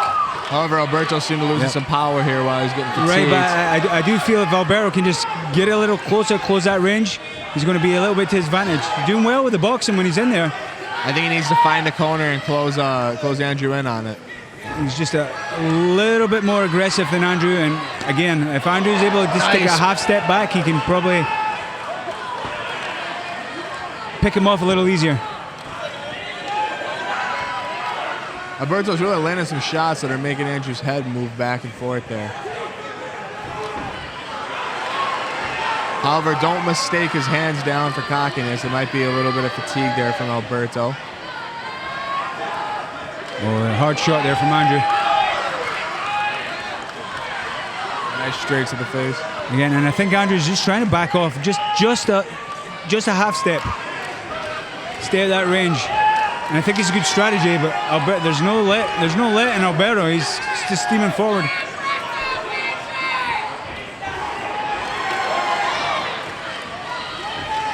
If Alberto throws another kick like that, Andrew needs to make him pay for it. Yep. And I think Alberto's going to be better getting close and letting these hands go.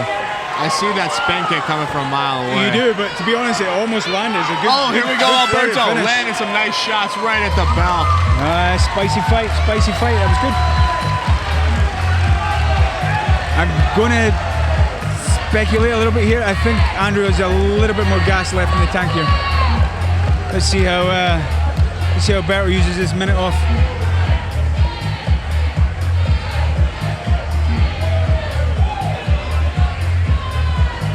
Kush just trying to cool him down here, relax him. Alberto seems to be the far more fatigued out of the two. Andrew still looks like he has that look in his eye, like he's just ready to go. He looks like he's wants to get off that chair very badly. And this is a challenge at this level in amateur, and if people haven't been in there, they really need to appreciate, you know, you can tell yourself you're going to do a fast jog and pace yourself. When it becomes an all-out sprint, which inevitably happens, it's very, very difficult to keep up. Scotty, you have to. Your partner's, your opponent's sprinting, you feel like you have to keep up with them, and it's 2 rounds in, who are you scoring this to, Scotty? So you know, I think I'm going to give it 1-1, but that's the easy comment, right? Again, I think Andrew can definitely win this strategically if he just takes a half step back, but that doesn't seem to be his MO just now. Now he's putting it on. Andrew is laying some heavy shots. The break has gave him a time to recollect himself. And the spice just seems to have gone out the punches a little bit from Alberto. But I think he has to. He just has to keep going in, and there you go. Pick his little bursts here and there, close that distance. The spin kick's You notice when they're close. Spin kick's coming, yep. But you notice when they're close, it's Alberto's got the slight advantage here with the shorter reaching arms. Oh! Yep.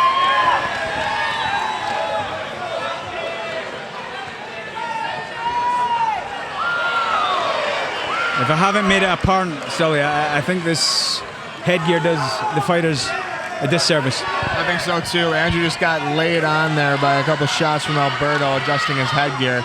And it's not a cheap shot either, it's within the rules. And it's tough for the refs too. They can't see exactly what the fighters are seeing.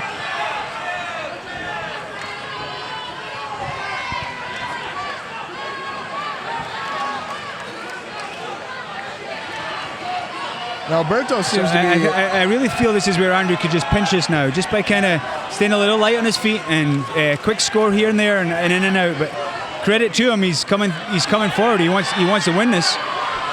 Good flurry from Alberto at the end. 10 seconds left. This could be anybody's fight. But then for Andrew to take that strategy, I believe that was a slip. For Andrew to take that strategy and coast the rest of the round, he would have to assume he at least won one of the first 2. So I agree. Good fight, boys. Phenomenal fight. Bob Sexton in there congratulating both opponents.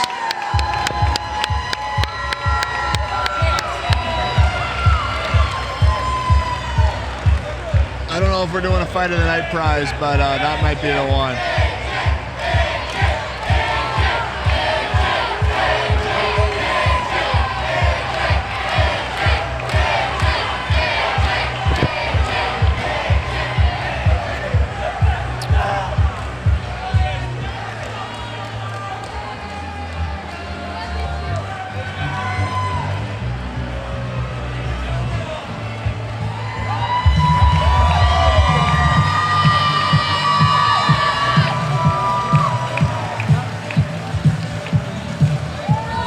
You know Alberto, Scotty? He seems confident there, huh? No, I asked, do you know Alberto? I think we've perhaps bumped in. I go over there for an open match sometime on a Saturday. But I see. I'm always rooting for these kids. I root for all the kids in this sport, you know what I mean? Bruno Sport has some great fighters coming up right now. They have Christian Rodriguez, Isaiah Benjamin in the corner, obviously of in the corner with Scott Cushman there right now. Before we do anything, let's give it up for these 2 amateur warriors. What a fight! Wow!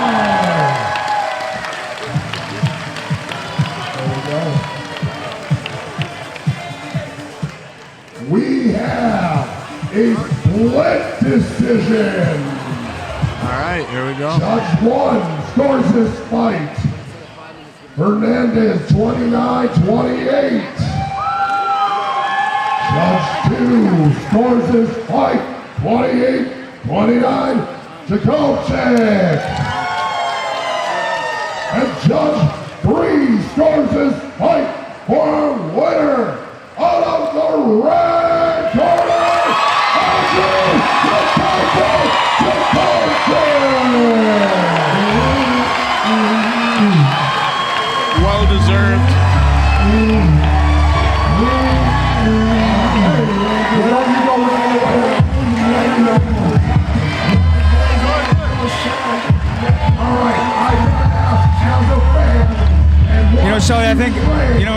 It was a split decision. If it went either way, I'd have no real opinion on it.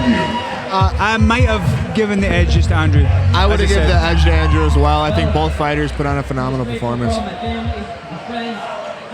When I was talking in the last round about, he could probably just coast this and score, I probably felt intuitively that he'd taken one of the first rounds. So, good fight, young man. Wasn't always winning, but then that influence really helped me out to push through the last 2 rounds. What a fight! I think the first round could have gone either way, but I think Andrew definitely took the last 2 rounds. He was very quick on his feet, and he was landing a lot of punches and a lot of powerful punches as well, and they were coming in 3-4 combos. And he really weathered that early storm. I know it was only 10-15 seconds, but man, Alberto came out smoking. Alberto did. He was throwing some really good haymakers. And for Andrew to stand up during when those punches were coming from Angelo, it just speaks levels to how strong his chin is. I'm not gonna lie, there may be one on my table. I do have to thank Chef Tom for bringing over bottled water and our lovely ringer. Now it's time to thank our sponsor, Sheboygan Lakers, the facility that's letting us host this event. The Sheboygan Lakers Ice Center is an indoor ice skating rink from August through mid-March. They have adult and youth hockey teams and figure skating lessons. They also have public skating most days and drop in for some adult hockey. See their website, SheboyganLakersHockey.com, for information on everything that they have to offer. Thank you to Fire Fitness. At Fire Fitness Camp, they have taken the failure out of fitness by offering professionally coached training sessions by top-tier motivators. Their sessions use supersets, circuits, ropes, compound movements, short rests, period, and intense resistance to burn the most amount of calories, leading to fast results. Find the Fire Fitness in Sheboygan, Oostburg, and Fond du Lac counties. And our last sponsor of the night, HM2 Property Management. HM2 Property Management is a local, veteran-owned property management company serving the Sheboygan and Manawa County areas. They work with single-family properties, multi-unit properties, and condo associations. If you are a seasoned investor with a portfolio or single property owner, and you have or are looking to make owning investment properties easier, give them a call. And as always, go Navy. Good job, Sully. You nailed it. Nailed it. Scotty, when they was talking about Fire Fitness, I was thinking about you. Burning off those last pounds of baby fat there. Maybe we can go together and I can get all my fat off, Scotty.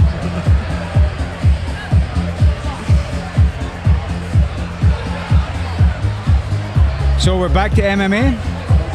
We are back to MMA. Weights. 135 pounds from Ben Pierce and Russell Warner coming up here. Back at it. Now, before we do this thing, take a look around you. This is not only an awesome event, look at how many families we've got here. Fathers, sons, mothers, daughters. It is great to see all of you together tonight. Now, our next fight is an amateur MMA bantamweight division and will consist of 3 3-minute rounds. This fight is proudly sponsored by Classic Title Services. Have peace of mind in your title and closing needs. Classic Title Services, trusted by your friends and neighbors. Sheboygan County for all 20 years. Walking horse in the blue corner. This fighter is a jiu-jitsu fighter with an amateur MMA record of 0-1. Representing CWB Fight Club and fighting out of Stevens Point, Wisconsin. Let's put our hands together for Ben Price! So I'm looking forward to seeing Ben in action here. I actually only knew Ben as a jiu-jitsu specifically, I thought he was more of a jiu-jitsu gi guy. I wasn't aware he was actually fighting for MMA, so I'm looking forward to seeing how he shows out there. He's 0-1, but I know he's extremely competent on the ground. What's his takedown game looking like? I couldn't say. As I said, I thought he was a pure jiu-jitsu guy. Oh, I thought you said you're dead. My apologies.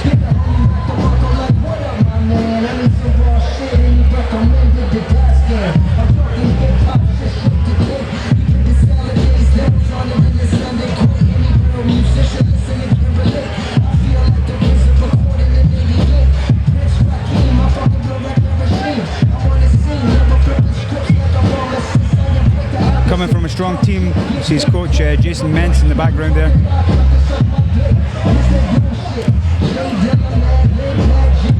This bout will be refereed by referee and captain Morgan Sickinger.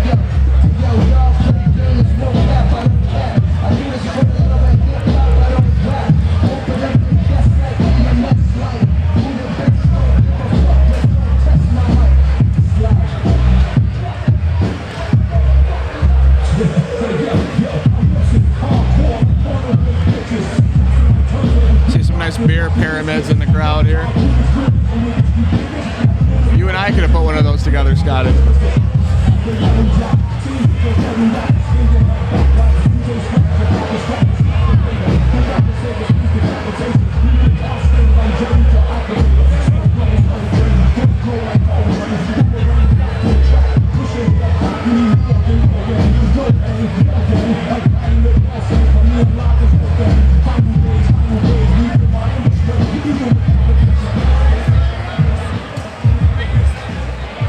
Our next contestant, fighting out of the red corner, is a mixed martial arts fighter making his amateur MMA debut.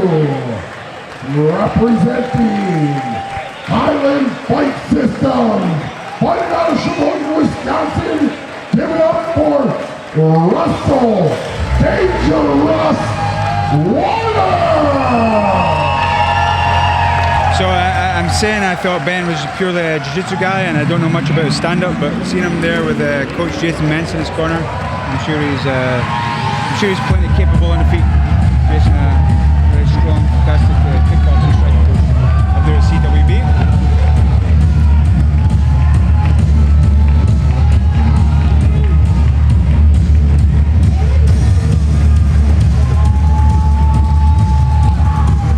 Phenomenal hair game with the mohawk. He's bringing it back, Scotty.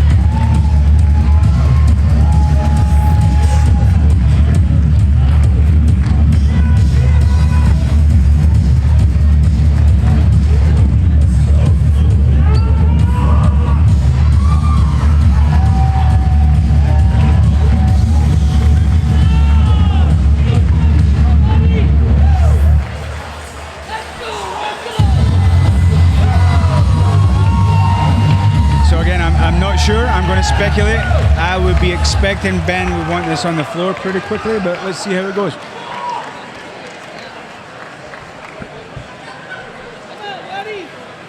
Got Ben Price fighting out of the blue corner versus Russell Warner fighting out of the red corner. Also from Highland Fight System, so we'll be bringing it to him. All right, lefty righty. Maybe not. Yeah, Russell. Yeah, They're switching. Oh, Ben with a nice left hook there. And a beautiful hip toss. Oh, and this could be over very quick if he gets his locked up. And see that he slipped out there. He slipped it out.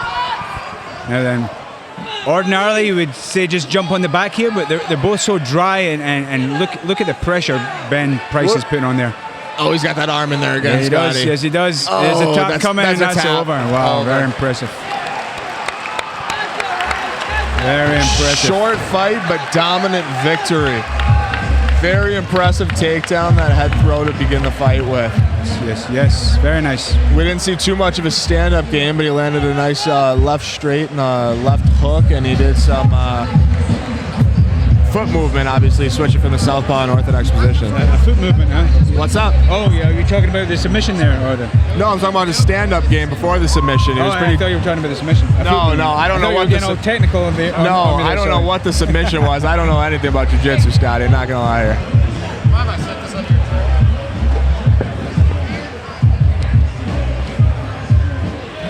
Well, again, I didn't know, but I suspected Ben would want this on the floor right away, and once he got there, man, he just bullied him into that submission. And the announcer asked the timekeeper how fast that was, and the timekeeper responded with quick. Our winner by submission at 48 seconds out of the blue corner, And let's not take the striking game away from Ben. In that initial exchange, he caught Russell with a really sharp, hard counter that caught his attention, and then there was another one just after it. So I think Ben opened up I'd hate to take anything away from him. I didn't get a chance to see him strike that much. I knew he was a ground guy, but he landed his own. He opened up with some very hard shots. Ben, some very hard left shots. Congratulations. Good luck. Thank you, sir. And again, because it happened so early, with that headlock, generally, if they're really sweaty and slippy, that would be a little easier just to pop out and get the back. But Ben was having none of it. Folks, at this time, we're going to take a 15-minute intermission. We'll be back when this clock hits 8:40. Make sure you have a good time. Hey, hello, neighbors. What a great event we have tonight, but let's take time to talk about our sponsors, Cherry Creek Mortgage. A mortgage is one of the biggest financial decisions that you'll ever make, which is why it's important to work with a local lender who understands your needs. Their reputation is built in a passion for responsible lending and dedication to personal relationships, while their specialized internal processes and proprietary technology deliver a mortgage experience with a personal touch. Together, they can help you obtain mortgage for a new home purchase, refinance your existing mortgage, or cash out the equity you have in your current home. Please reach out to Eric Thiel at Cherry Creek Mortgage for your local mortgage professional. Equal housing lender, NMLS, hashtag 488745. Our next sponsor, Full Throttle Inc., Sheboygan County's #1 tattoo shop. And now, the Kramer Group. When it's time to start buying or selling process in Sheboygan or Milwaukee, you can expect the Kramer Real Estate Group consultants to deliver a greater level of real estate and experience. We're not just a real estate agency. We're your partners and community ambassadors. We love our corner of the country, and we believe in helping our clients the way any good neighbor would. We're proud to provide an unpropelled residential and commercial realty service to clients across the greater Sheboygan area and the greater Milwaukee area. The Kramer Group. That's got one made that they want people to see. Still working on it over here. Oh, it's falling. And it's down.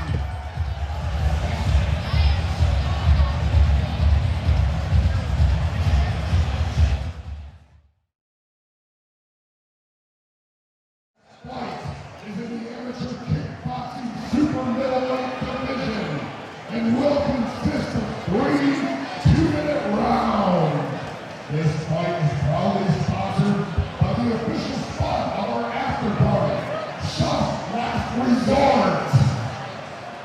Just Last Resort is a local full-service restaurant and bakery with great food, friendly service, and enticing happy hour specials.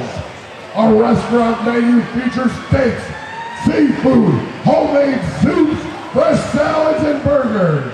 Sandwiches on our freshly baked rolls. You won't be able to resist taking some of our baked goods home after the aroma of the glass front oven takes over. Spinning wheel kicks. Have a dinner and drink with us at Just Last Resort. Make sure you join us tonight for the after party.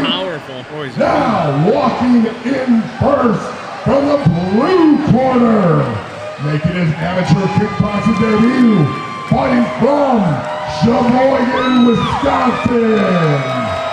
Let's get loud for Ty, the Ovarian Barbarian Wagner! All right, Sully, back to the kickboxing. Back to it. We got some heavier guys now too, just like I like it, right? No more little dudes.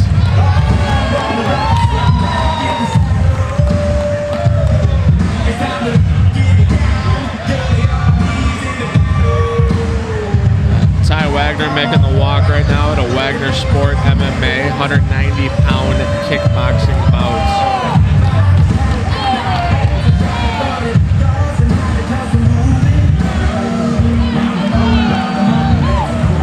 Shout out to the announcer bringing some energy. A lot of energy.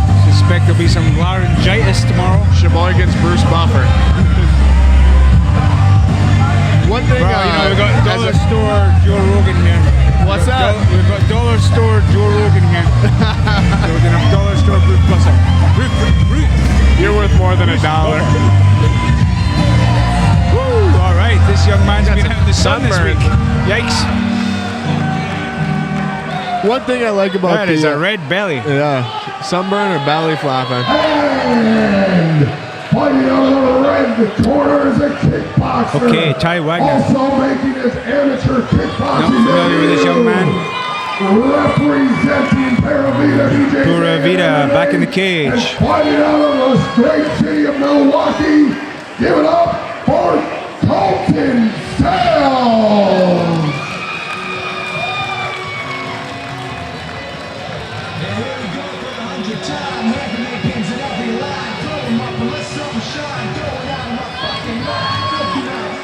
Now, I made the comment earlier, Scotty, that I enjoy watching like big guys fight. 'Cause I'm a big guy myself. What do you think the biggest differences are from like a heavier weighted fight versus a lightweight fight? I see a lot of trade-offs where the heavier guys seem to have more power but a lot less speed. Do you think either of these guys are going to be coming out with a lot of speed from what you're looking at? Yeah, I think that's a fair comment. There's usually that trade-off. Just think of this level of fights. It's always, you know, it's a real fast start. They come out the gates super quick, and then we'll see how the conditioning holds up. You know, it's not. I just don't think it's just conditioning here. There's so much going on. You know, adrenaline dump, nerves, anxiety, and everything that plays into it. So I think they could be extremely well conditioned coming into the fight, and then look like they're not. So it's as much mental as physical at this stage.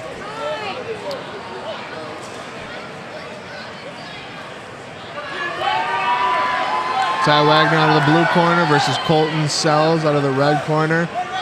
The referee, Morgan Sickinger. Here we go. My goodness, Ty Wagner has been enjoying this heat wave. That's very apparent. Nice, beautiful. That's a nice strong jab there from Colton. Ty's going to need to deal with that pretty quick. See? Yep.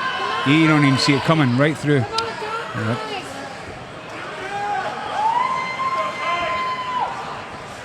So we'll take some time here, but I think this is apparent here. Colton certainly seems to be more technical of the two. He does, and that Very nice jab here. And again, every time. Oh, powerful low kick Yep. there, right to the left. Yep. And he didn't like that.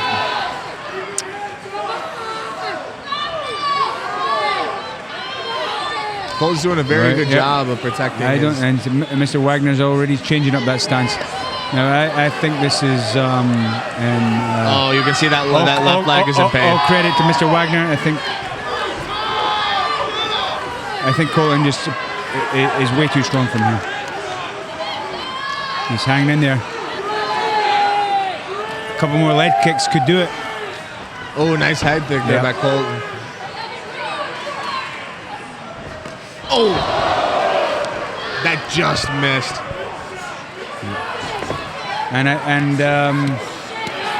Nice shots by Colton to the body. Throwing some knees in there too. A couple uppercuts as well. And unfortunately for Ty, I'm not sure this is going to go too much longer. No, shoot it. Imagine referee Morgan will be stepping in here shortly. And not to take any credit away from Ty. He's in there, right? He's in there, but Colton just seems to have his number. Yeah. Oh. And wow, what a out. Yeah, it's unfortunate it got to that. A left head Nice kick. kick from Take nothing away from Colton to the Colton. head. He did his job.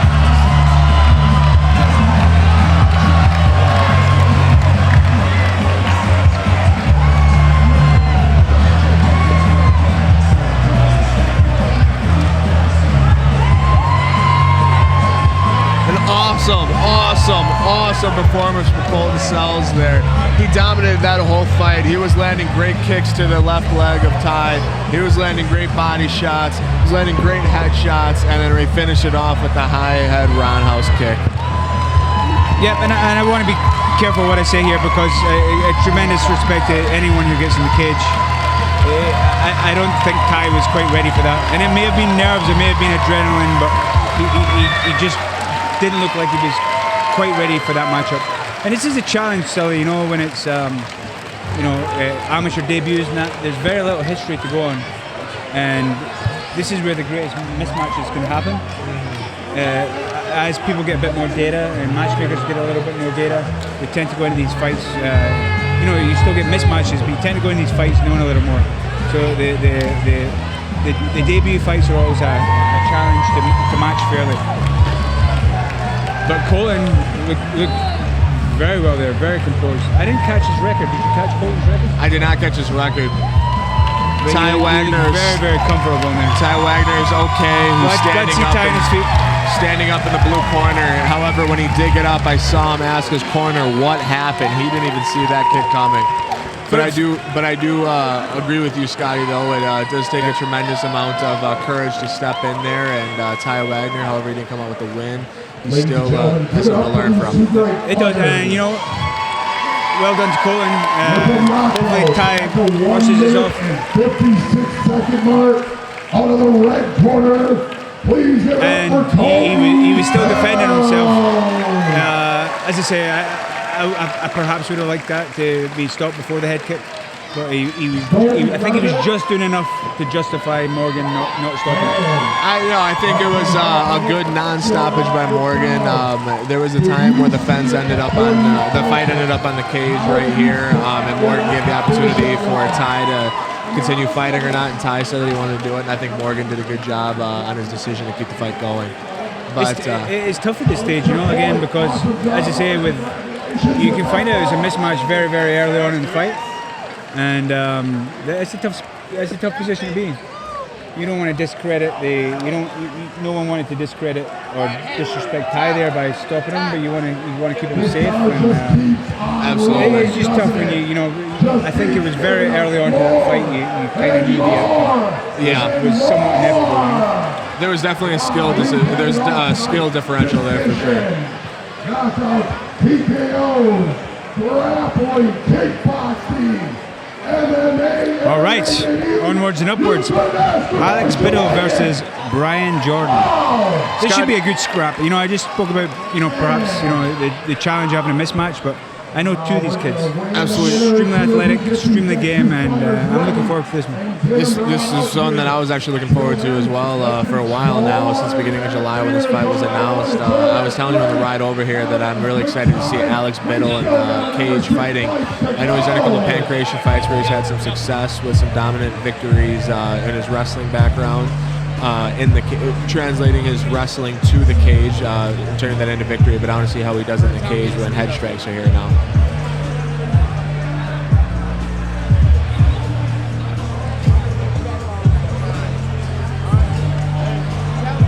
Alex Biddle fighting out of the blue corner out of Open Guard Jiu-Jitsu in Conomowoc, Wisconsin. Oh yeah, I cannot wait for the next one. Okay, so again, Open Guard starting to dip their toes in the water of the MMA scene. I know the sons, the Sammy and Ben La Paz, they're actually hosting their first MMA event in the Waukesha Expo over in November. So rooting for these guys. We put on really kind of small events at the gym, but I understand all the work that goes into it. So I can't imagine how it must be running your first MMA event. They've had some pretty. I can't imagine. It's a lot of work. They've had Sam La Paz, son of Dan La Paz, fighting some big fights as well. I know he's fought at NAFC against Wade Hodges. I know that they have some other fighters coming up on the scene here as well. Sponsored by Kick It Gym. To my martial arts. And what I like about Oregon, wherever they go, they kick a squad. You know, it's a real close, tight community down there. And, try to make it a home team environment everywhere they go. Advanced athletes and everyone in between. Personal training sessions available. well, as you know, we're going into Pancration Primal, the gym that we run. It's event number 5 coming, so I'm always very generous with my compliments to Dan La Paz and the team, because they come strong. They really help support our event and get up and off the floor. It's great. I don't know. It's always been the same, and it goes up and down. But just to get the gyms, you know, working with each other, everyone supporting these events is very important.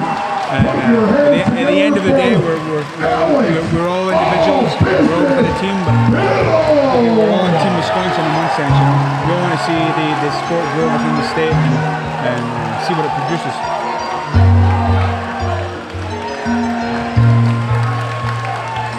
I can understand fighters leaving the state for the weather, but if it's for I don't want them to leave them because of lack of training partners. So. For sure, no, yeah, Wisconsin definitely has some good training partners, some very good guys at the gym. Primal Milwaukee, open guy, jiu-jitsu, youth for sport. Very big gyms in the area.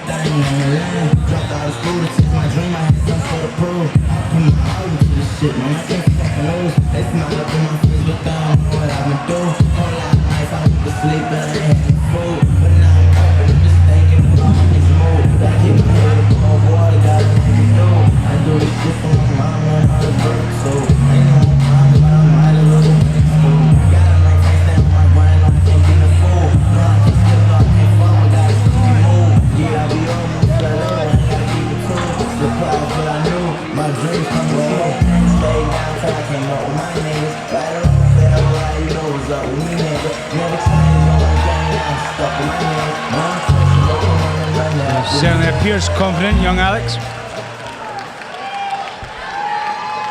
Our next looks in phenomenal shape, which I expected. Red corner is a freestyle fighter representing Pura Vida, BJJ and MMA, and fighting out of Milwaukee, Wisconsin. Give it up for Brian the Humble Demon Jordan.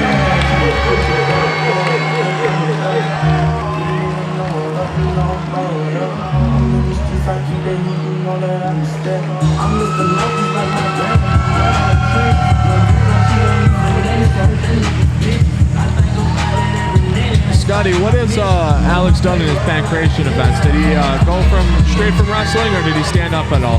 Well, you know, pancration generally goes to the ground, and we've had over 100 matches so far. I can't fully remember how his fight went. I know he won. I know he looked good.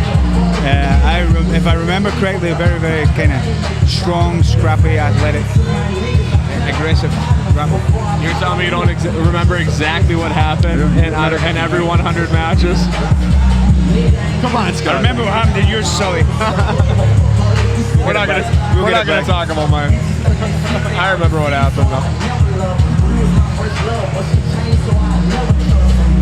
I doubt Bob's watched any of the fights tonight. When you're promoting and running something, I mean, you'd love to sit and enjoy and watch the show, but your headspace.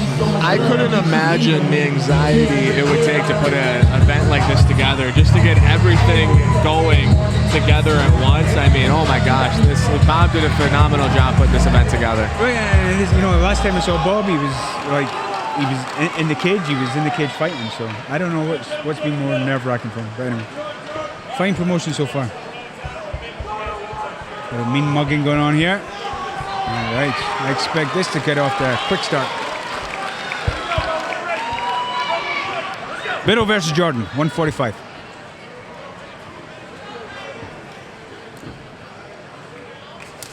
Ooh.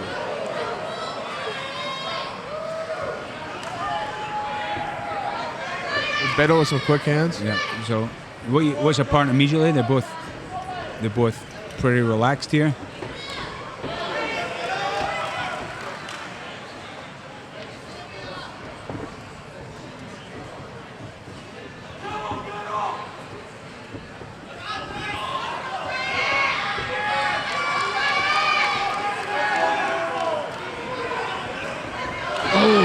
Biddle throw the right overhand there. Well, what I'm enjoying about this and what we expected is certainly no mismatch. They're both looking for their first kind of opportunity. You can tell they both have cage experience. Yeah. Oh, Biddle got hit with some shots there. That was a nice exchange from Brian. Oh, mouth guard out. Yeah, Oh. and good sportsmanship by Brian there. Yeah, Give it that 2 go. Good self-control. Got it. So you see how Alex is looking just a little bit more square, and that's going to take just going to pull a little bit of his range off. I feel like Alex missed with that overhand, but he goes in for the takedown. Nice spot.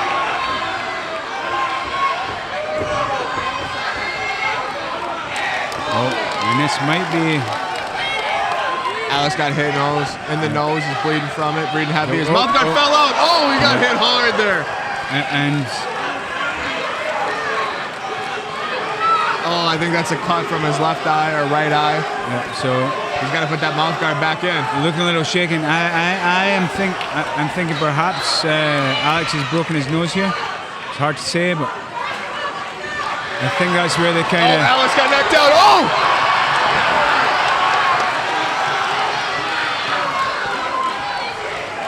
Nice shot. Okay, good stoppage there. Good stoppage. Well done, Brian Jordan. Oh, perhaps not. I don't think the fight's over.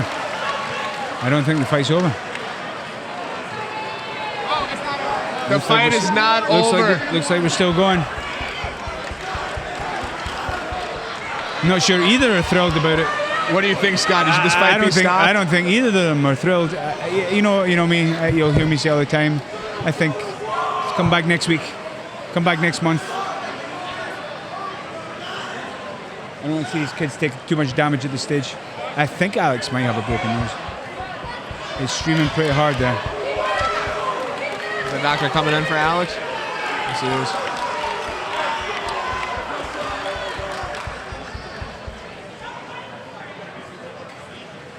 Again, I'm extremely conservative with amateur MMA, so I'd be happy just to call this one now. And I think it goes off what the doctor says. I mean, if Alex isn't going to want to get out of there. If his coaches think he can keep going and the doctor says he keep going, I think he should be able to keep going. Yeah, I think he's obviously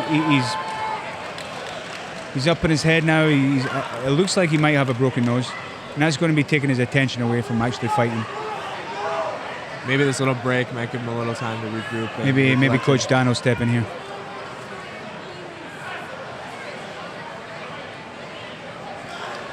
Okay, I guess we're going. Alex needs to show the referee and the scores that he can keep going.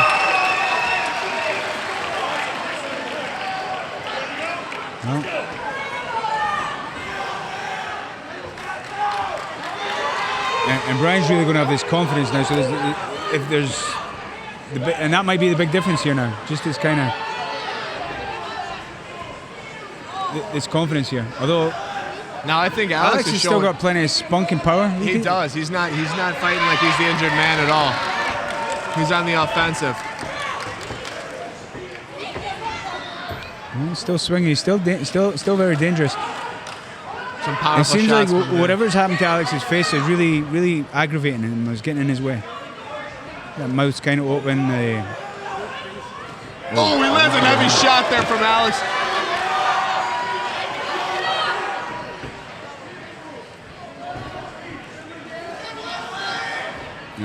Yep. Wow, I mean, for Alex to be injured like he is and finish that round, but not only finish the round, but to continue to be dominant, it just shows how much he wants this. It looks like he might have a mouth or tooth injury, I'm afraid. He's struggling to keep that mouth guard in. This is what I try to tell the young kids as well. Don't cheap out when it comes to mouth guards. Really. these boiling bites and whatever. I know that you only need a mouth guard to get in there, but spend your money on. Spend your money because you're going to spend a lot more on a dentist. So Scotty, when you punch, obviously you're supposed to exhale when you punch, but when you're biting down on the mouth guard, it makes it difficult. Is there a mouth guard that you think that makes it better to fight with, the mouth guard that's easier to fight with that you know of? Well, I think the reason he's having trouble, I think his nose might be compromised, so he can't breathe through it. But I very much any of the mouth guard companies that mold specifically to your bite and your teeth, I think is a good investment for any fighter.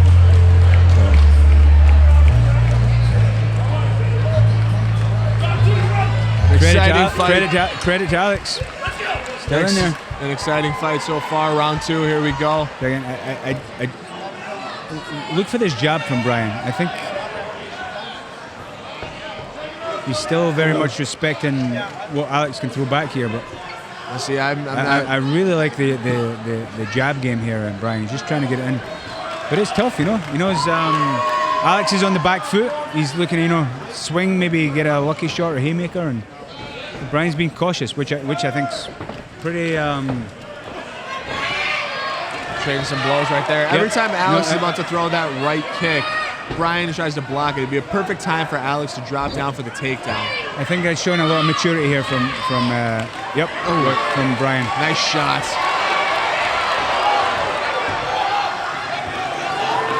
The problem, I think Alex wants him on the ground. He just can't get him there.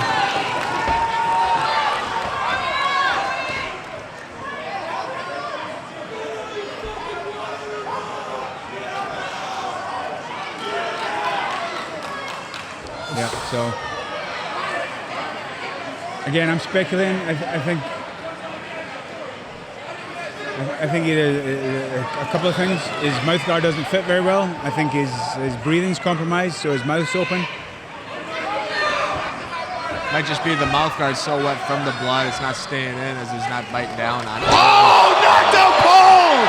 Oh my goodness! Wow!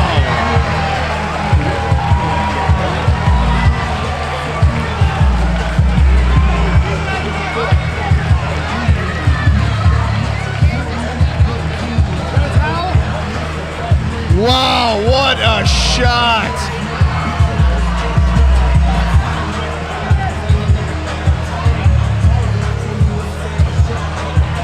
What a shot! He ended that fight in one punch.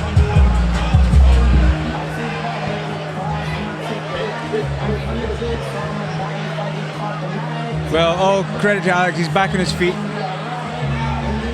He's steady in there. He hung in there. It was tough. Brian was just, once that confidence came in, just a little bit too loose and fast and powerful. Sportsmanship here from Brian Jordan over to Alex Biddle. Phenomenal shot by him. That was, just like you said, Scott, he's elusive and he's powerful. We didn't get to see his ground game, but his ground defense was great as Alex Biddle went in for a shot early there off a missed right hook. I would have liked to seen the fight stopped earlier when the doctor came in, and then we could have, maybe rerun it in a month or two. But I'm happy it kept going. I'm not going to lie to you, Scotty. I think, if they were all on the same page about it, I think if the doctor wanted to let him keep going, I guess maybe it's just my youth and your. I get a little bit softer as I get older. Great fight, though. Great fight. I mean, even though the fight you thought it needed to be stopped, you have to respect Alex Biddle for staying in there and continue fighting. It just shows great grit by him. Of course, I'm no Pollyanna here. I just sometimes feel when it's an amateur fight, I'd like to see him, come back next week. MMA, there's a different model in MMA. You just did the boxing, amateur boxing can maybe be 60, 70, 80 fights. They come in very, very conservative for their standing 8 counts and stuff. So again, this is more of a personal thing. There will be highlights tonight, and this one was no different. Again, 2 great warriors. I think the young man definitely needs a better mouth guard for the next 7. Round knockout. Well done, Brian Jordan. 1 minute and 29 seconds. Our winner, Brian the Humble Demon Jordan. Brian, feel it coming? Did you see it coming? What made you realize it was that time? Scotty, watching the replay back, you don't have any reaction in that knockout there. I told you, I'm getting old. I don't take a lot of joy in knockouts. Stay calm. Right on, man. Not only the great monitor and the whole demon, but man, great pleasure. Congratulations. Best of luck in the future. Well, you know, the first opening 30 seconds to a minute, I thought this looks really fair, this looks really well balanced fight. I just think perhaps, you know, the hard shot that Alex took kind of got a little bit in his head, and then and vice versa. Brian felt a bit more confident and started loosening up. Then I think the gap there started to widen.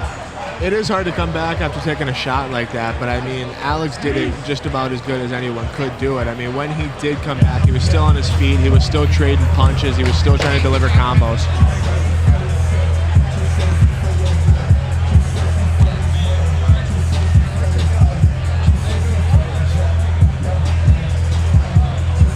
Now it's time to talk about our sponsor, Shoof's Last Resort. Shoof's Last Resort is a local, full-service restaurant and bakery with great food, friendly service, enticing happy hour specials. Their restaurant menu features steak, seafood, fresh homemade soups, burgers, sandwiches, on their freshly baked rolls and salads. Their guests enjoy a delicious aroma of fresh baked breads and rolls baking in their glass front oven. You won't be able to resist taking some of their baked goods home. Have a dinner and a drink with them at Shoof's Last Resort. All right, we're back to the Greenhouse Glass Shop. Greenhouse CBD and Glass Shop is your one-stop shop for all things CBD and Delta 8 in the Sheboygan area. It's conveniently located at the corner of 8th and Pennsylvania, and Greenhouse supplies quality products and top-notch knowledge of all things CBD. Stop in to find edibles, oils, smokables, glass, and more. Davion and Tuan are happy to help and answer your questions and give recommendations. Go see them soon at Greenhouse CBD and Glass Shop, 501 North 8th Street, Suite 112.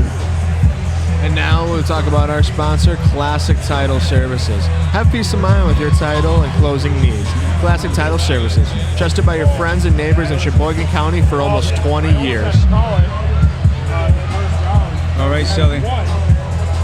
So that was a hell of a fight. I know the fans were entertained.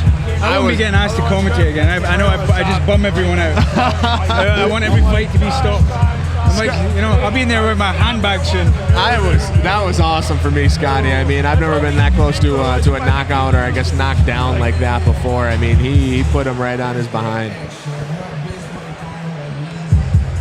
Again, I just want to say I'm not taking anything away from the, and I'm not here to. Hey, man, I want to show people I get my hands.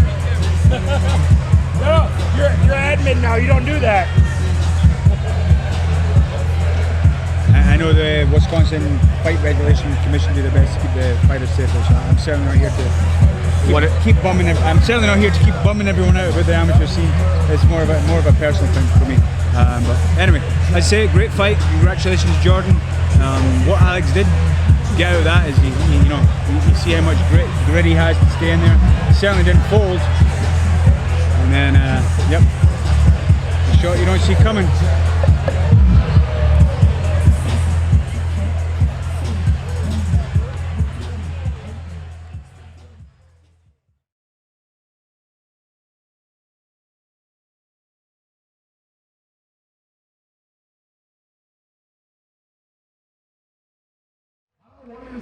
Want to get back at it, or should we just We're back at it. Oh, we'll get back at it.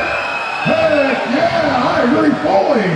All right, back at it. Fight is in the amateur. Scotty, contain your excitement for the rest of these fights. I mean, you let it all out in that Alex Brittle fight. I promise I won't bum everyone out by asking for fights to be stopped. This fight is proudly Back to kickboxing. So, Fighting Championship official venue. We have right here, Lionel Perez, if we're on the right fight. Back to kickboxing versus Malik One Speed Johnson from Red Shape. Is an indoor ice skating rink from August through mid-March. We have adult and youth hockey team and figure skating lessons. We also offer public skating and drop-in adult hockey. Search for Sheboygan, LakersHockey.com for information on everything the Lakers Ice Center has to offer.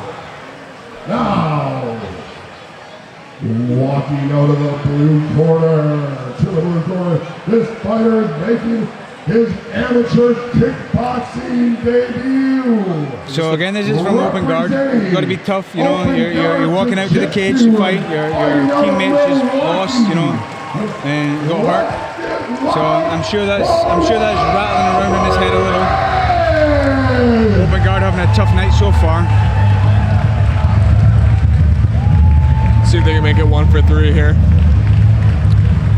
Well, he's going to have a tough challenge in front of him with young One-Speed Johnson. That kid comes to fight.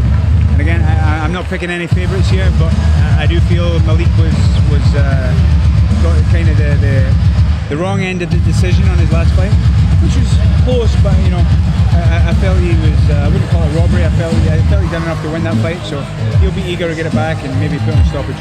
But I tell you, this kid comes to fight, so it'll be fun.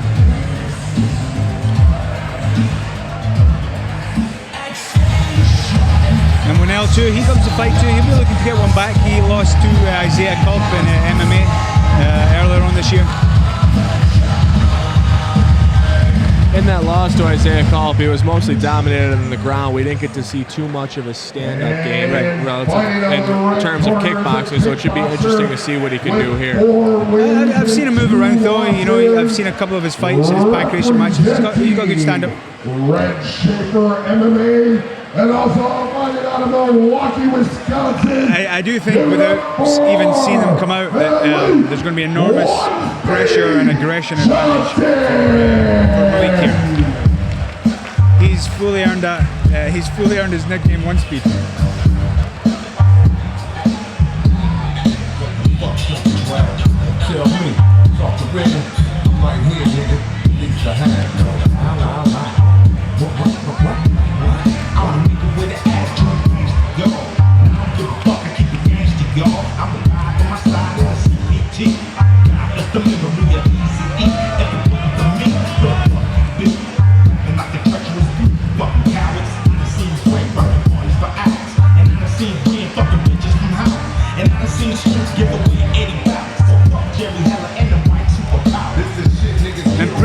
Malik, he travels all over.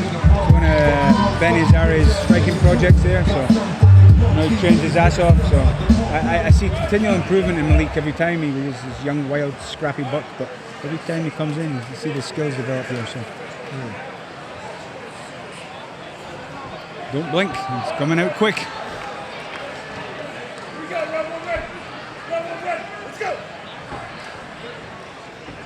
No glove touch. Oh, left hook. He wobbled him there. Not wobbled, threw him off balance. Again, I'm seeing this kind of high guard from the open guard people, the high front hands. And Perez taking some headshots here, probably about 3 or 4 in a row. And so, yep. Oh, Johnson with a nice body shot. Perez countered back with a left hook. But it looks like a much more mature and controlled performance by Malik. This is the best I've seen him look. Oh, nice knee. Nice shot to the body there. Come back with some hooks. Not going wild, but look at that steady pressure.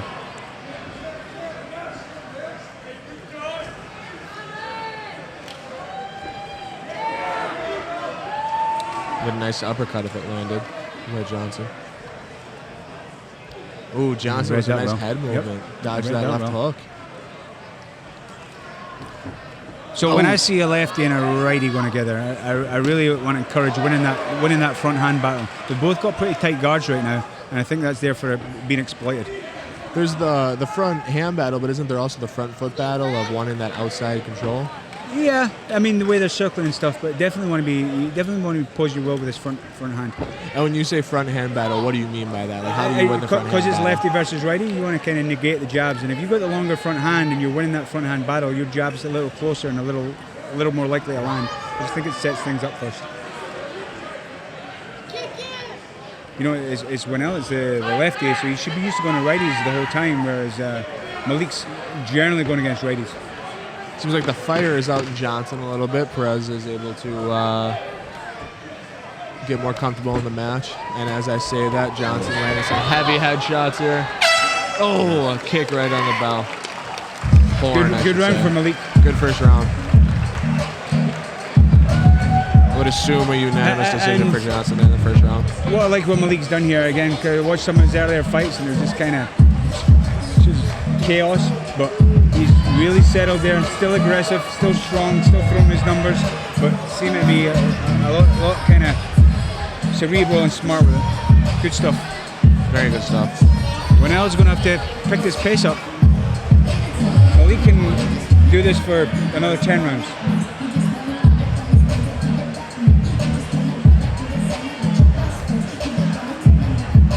Yeah, never was Johnson at a point in the match where it seemed like he was going too rapid, too high paced. The volume, it seemed like it was pretty consistent to keep him going for another 2 rounds. And again, to be fair, when I was an MMA fighter, and kudos to him coming into the kickboxing, I believe, I don't think Malik does any kind of ground game. He's purely a striker, so the advantage was always on Malik's side, experience-wise, and just by nature of that's what he trains. Winnell's always kind of mixing up. He's doing a little bit of everything. Oh, Perez with some shots of his coming own. out.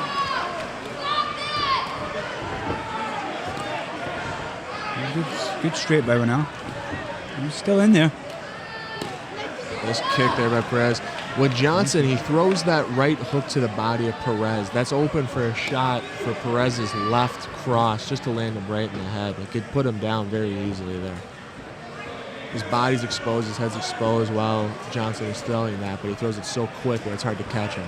Again, so for me, if you win that front hand battle, you're at least you're for the most part taking the jab away. Yeah.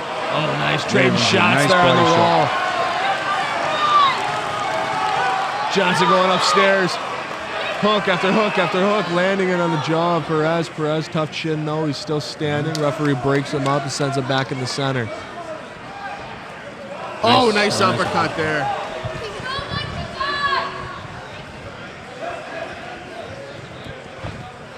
Oh, crotch shot? That was good. That was good. But Perez is landing a shot every now and then, Scotty. Yeah, but there's another 2. Oh, there he goes. Oh, headgear. Yeah. What does Perez have to do with those, Scotty, to win a round here? I just think it's purely a scoring. It's a volume thing right now. I mean, he's handling himself well. He doesn't look like he's out of it at all. Malik's just scored way more.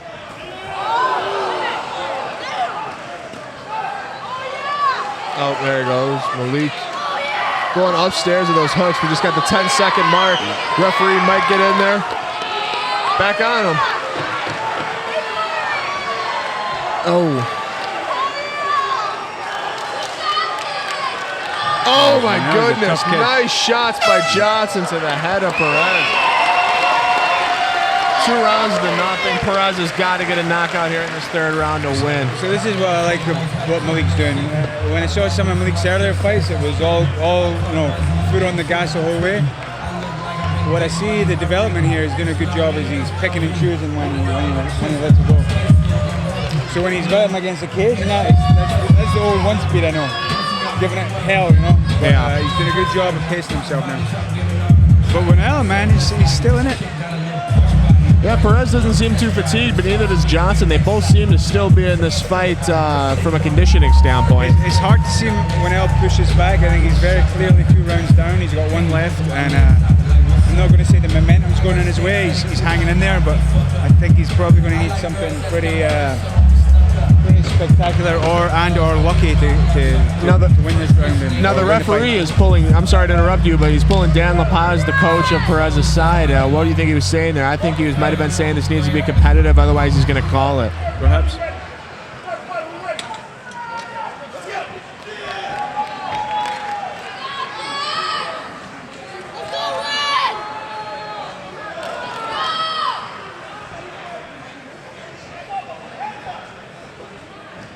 Like that low outside shin kick. Oh, nice shot by Perez. There he goes.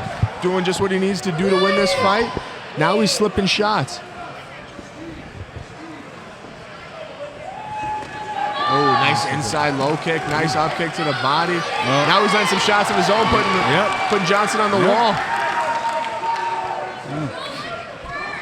All right, Scotty, we have a fight here. We do have a fight. I think he's going to need a finish, to be honest, but he's going for it. Nice shot by Perez. He's wobbling him. He's putting him on the wall. You know, he gets if Winnell manages to get knocked down or a standing 8 here, then this could be looking like a draw. Tough young man.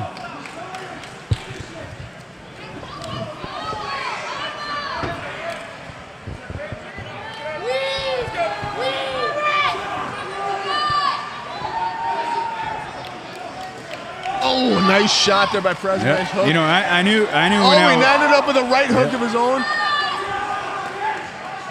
He gets put on the wall. He's got to get off that, Scotty. He's got to get out of there. Tie it up. Take your time, get back. Winnell showing incredible heart and grit.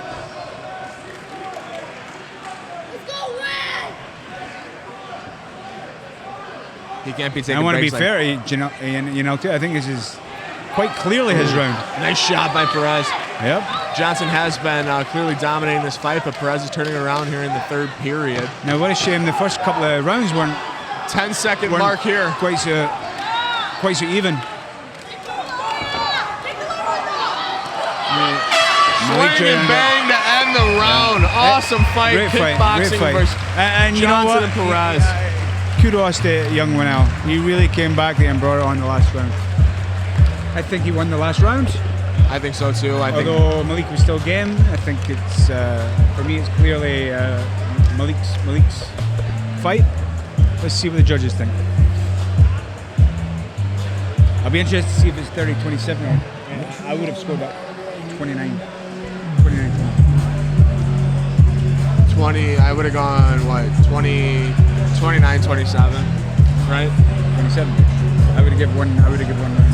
No, that'd be 9-18. Oh no, 29-28, I would say in the favor of Johnson. I was never good at math. Sorry, Scotty, I might be screwing it up here. I'm giving it 2-1 to Johnson, though. Whatever the math adds up on that, the 10-9 scoring system. And it's tough for these amateur, with Winnell did the right thing there. He came back strong and he tried for the finish. So I know it's a cliche to say you learn.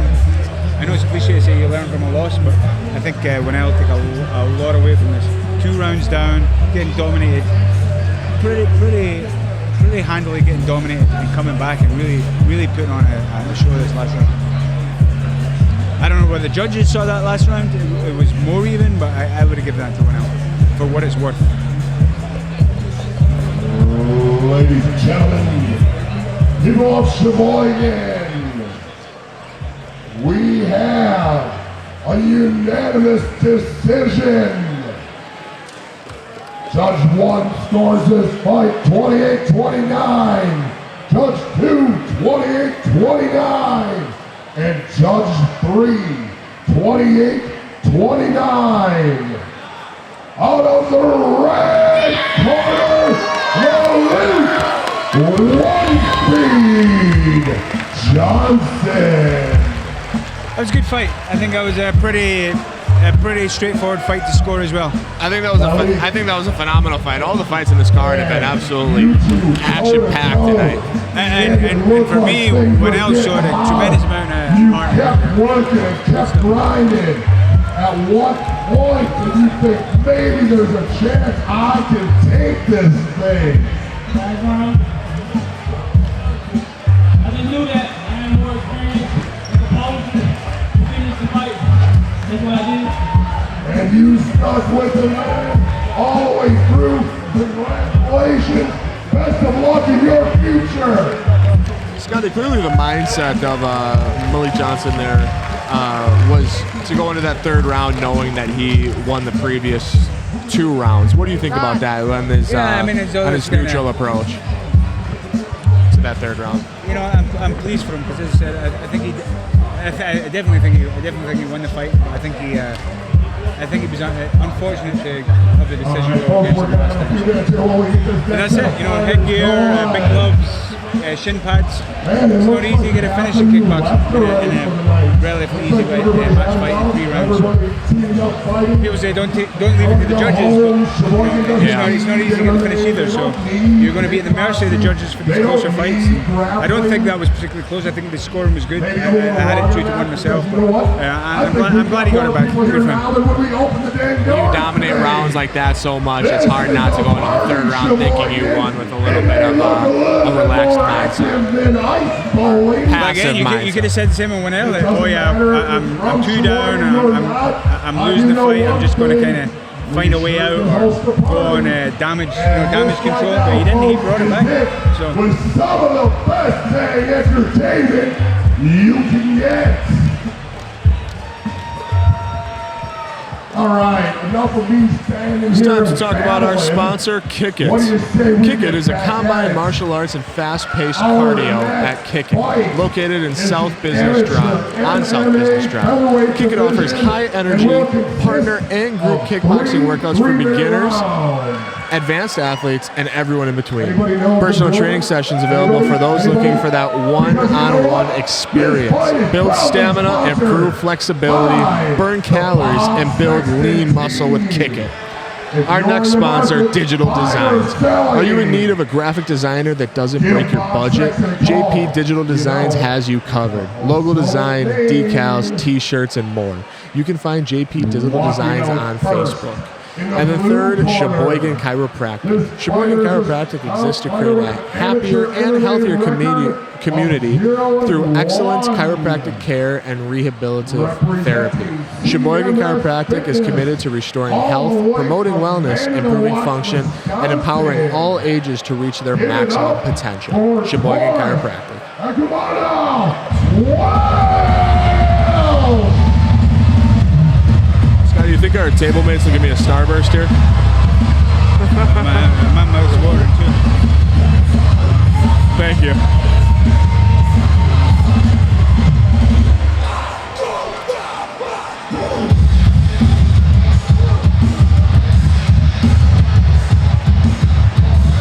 Scotty, maybe I'm getting to be an old man, but I mean, like, loud music is starting to bother me a little bit. I mean, like, my ears are ringing here. But the energy's awesome, so it's okay.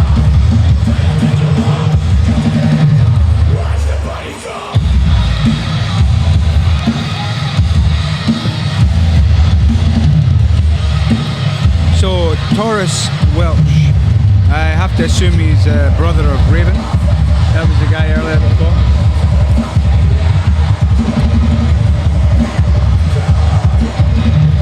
Taurus actually fought on one of the pancreation matches, so I've had a couple of interactions with him. Very positive kid. Here he comes. Oh, I remember, yes. I remember him fighting in his Bruce Mackers fight. I think he lost to Andrew Lemminger or something like that from... was that the kind of the fight with a lot of stoppages, yeah? Andrew Yeah. Webster with, Our next contestant.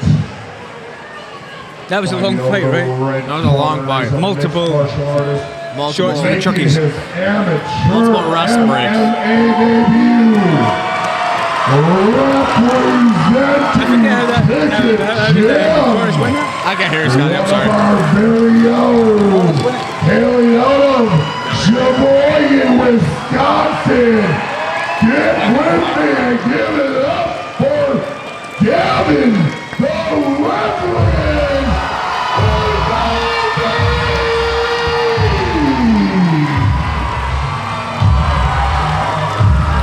Okay, so Kick It Jim back in the cage, back in the house. 145 MMA. Gavin Vervelde.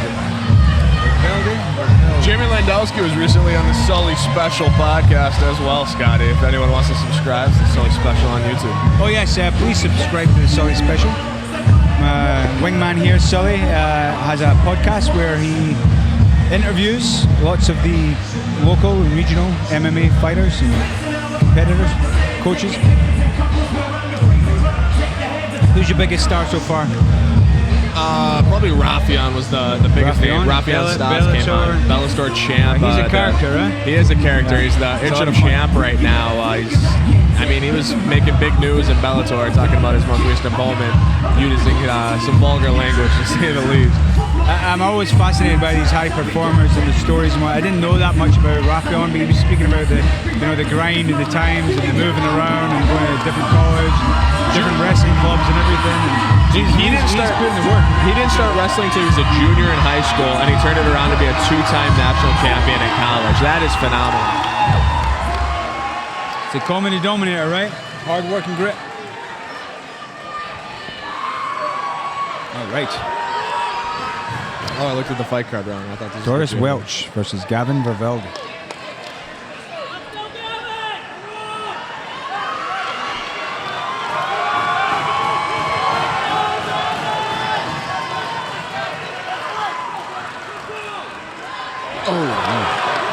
Couple of double Sparta kicks there to start.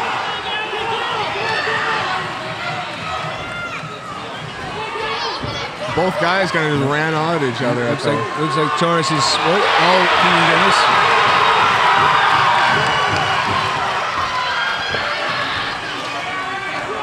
Nice overhand, right? And he's slipping and sliding because of those ankle things, ankle supporters. Taurus got to be careful here, just leaning forward, kind of before the reckless abandon here. There's a nice overhand.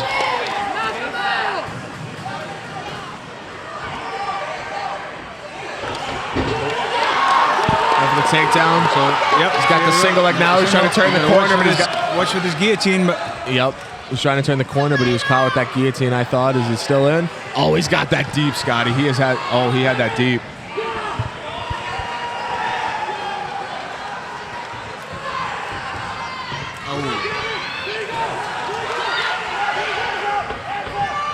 I think it was perhaps time to just lay off the gas a little, but it doesn't look like Taurus has any intention of that.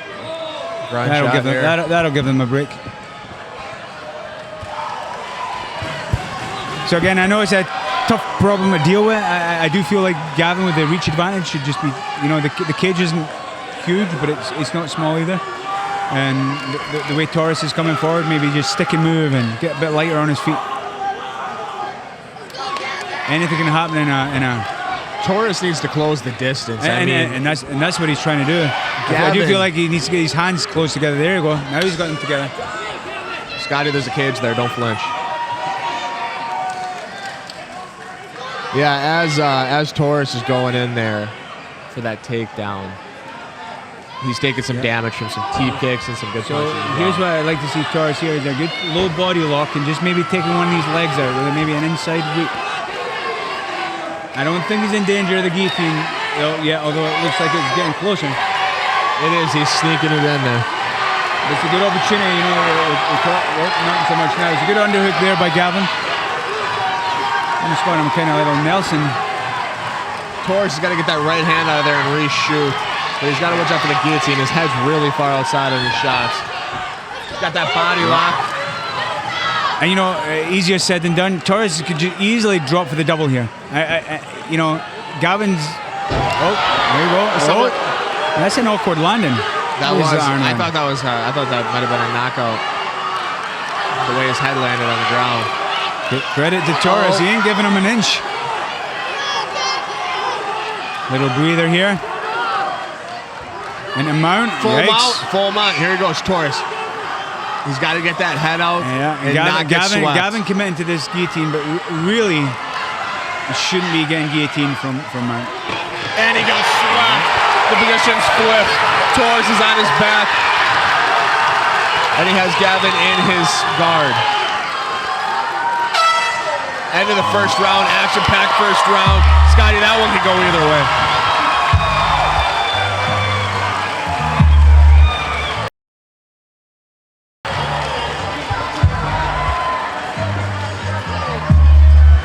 I think Torres could very much have taken advantage here of that low body lock he had on, just dropping down for the double. And you saw Gavin's legs; they were, Gavin wasn't dropping his base too well there, and that double was right there if Torres wanted it. They're close together. They had a small base. Yep, kind of short base, and then of course Torres is the shorter squatter guy. I think that was, it's easy for us to say when we're watching, but I think that dropping down for that double was just screaming. And Torres wants it on the floor, so perhaps his corner peeps will be telling him that now.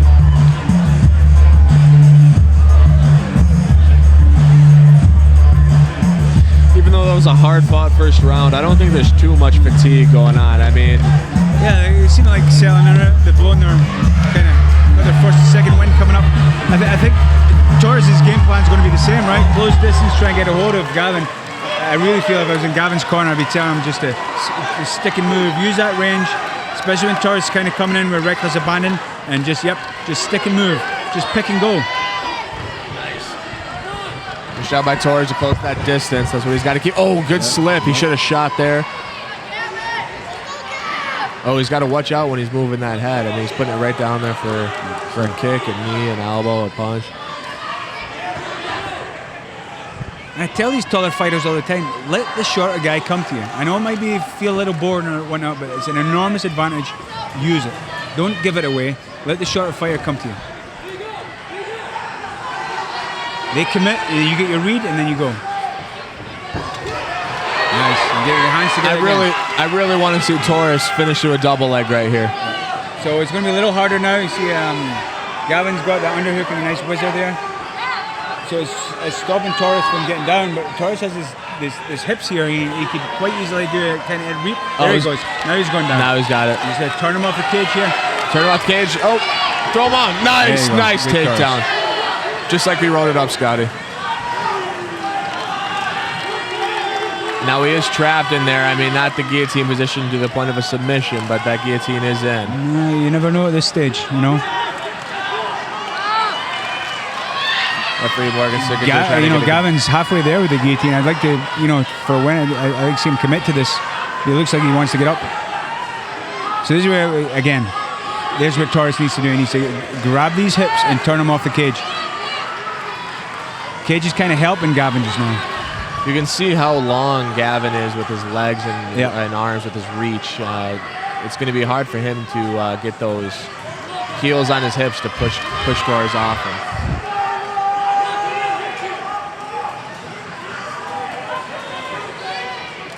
What does Gavin got to do here, Scott? He's just got to stay calm. So he's doing two things. He's kind of holding Torres in place while he's trying to get up. That was nice. Oh, that was nice.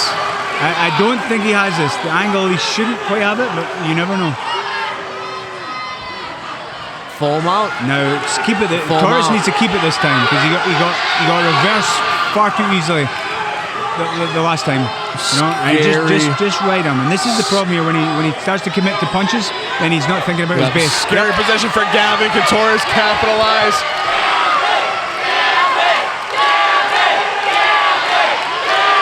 The fans are electric. The fans are loud.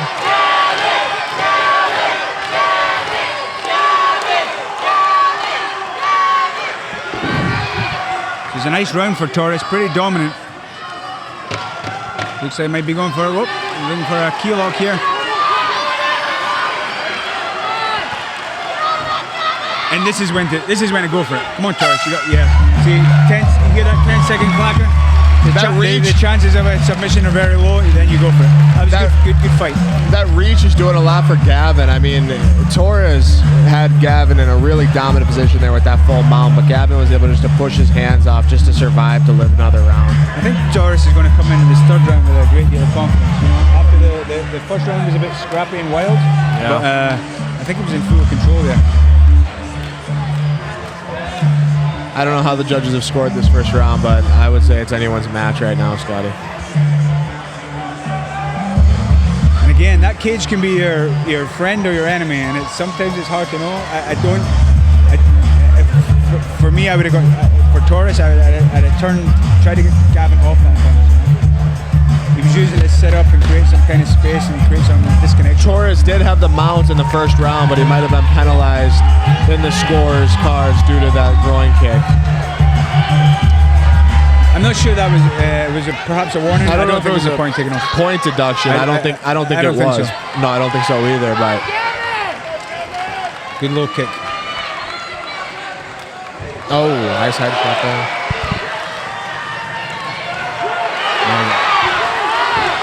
And this for me should have been the game plan from Gavin. Don't rush in, which he's kind of doing now.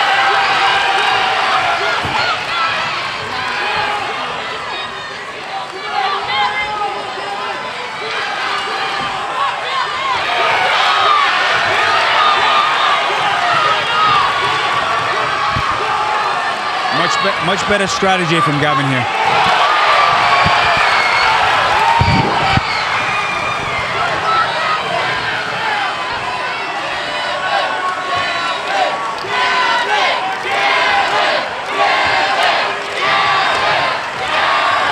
Chance for Gavin. Nice right hand through from the Torres. Sheboygan Lakes ice skating arena.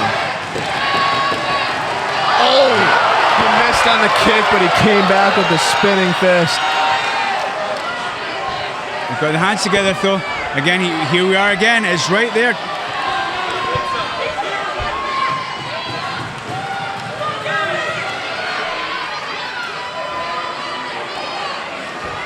Nice, beautiful. So, I think Torres is in the hole this round, but could absolutely pull it back with a dominant finish here. And then we go back to round one, I guess. There he goes. He's doing a phenomenal job of getting his legs out. Now look at the Dagastalis handcuffs, just asking for it there. Oh, nice stand-up throw by Gavin.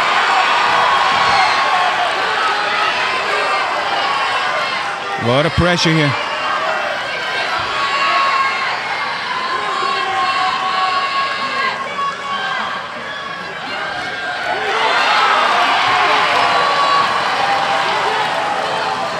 Gavin.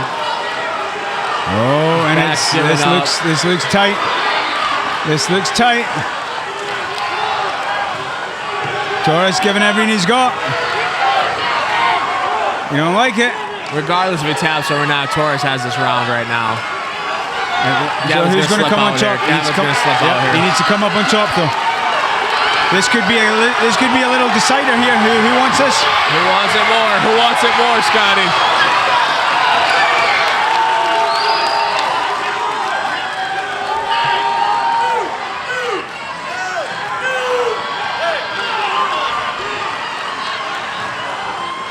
Yeah, I think Torres is just a better grappler, and it's kind of shown.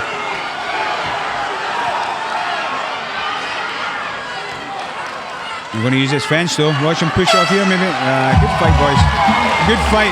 So that's interesting because I think I'd absolutely give him the first minute. I'd probably give the first minute, the first half of the third round, definitely to Gavin. He was really scoring a lot there. But for me, Torres did more than enough. I think Torres did more than enough as well. I think Torres is the clear winner of this fight. I think Gavin, did what he could, but when he was mounted, he was just trying to play defense there and not have the fight finish. And look at Torres, job. he emptied the tank there. It was good stuff. I think a little change of game plan, which again is easy for us to sit here saying, a little change in game plan might help Gavin there. And Gavin did a phenomenal job. Too eager to get close in these exchanges. Gavin did a phenomenal job of fighting from every position in that fight. I mean, he had his back taken, he was in full mount, and he just didn't give up. He was a complete warrior, a true competitor the entire fight. Hats off to him, hats off to both these guys. All right, let's see what the judges say.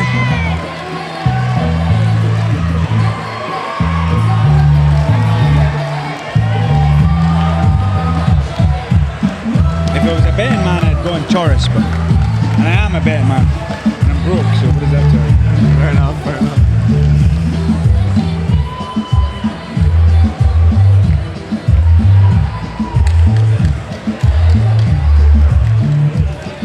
Again, though, cliches aside, they both learn. They're both tough SOBs. Wasn't quitting either of them.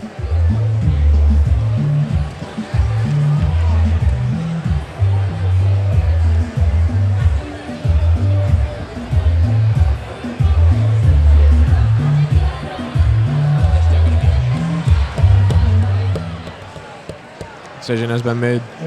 Wow, let's give it up for these two young warriors. So yeah, the last couple of fights have been crackers. Really have. Gentlemen, thank you for doing that for all of us. We have a split decision. Oh wow, interesting. Judge 1 scores his Wow. fight 30-27 in the blue corner. Judge 2 scores his fight 28-29 in the red corner. And our winner out of the blue corner,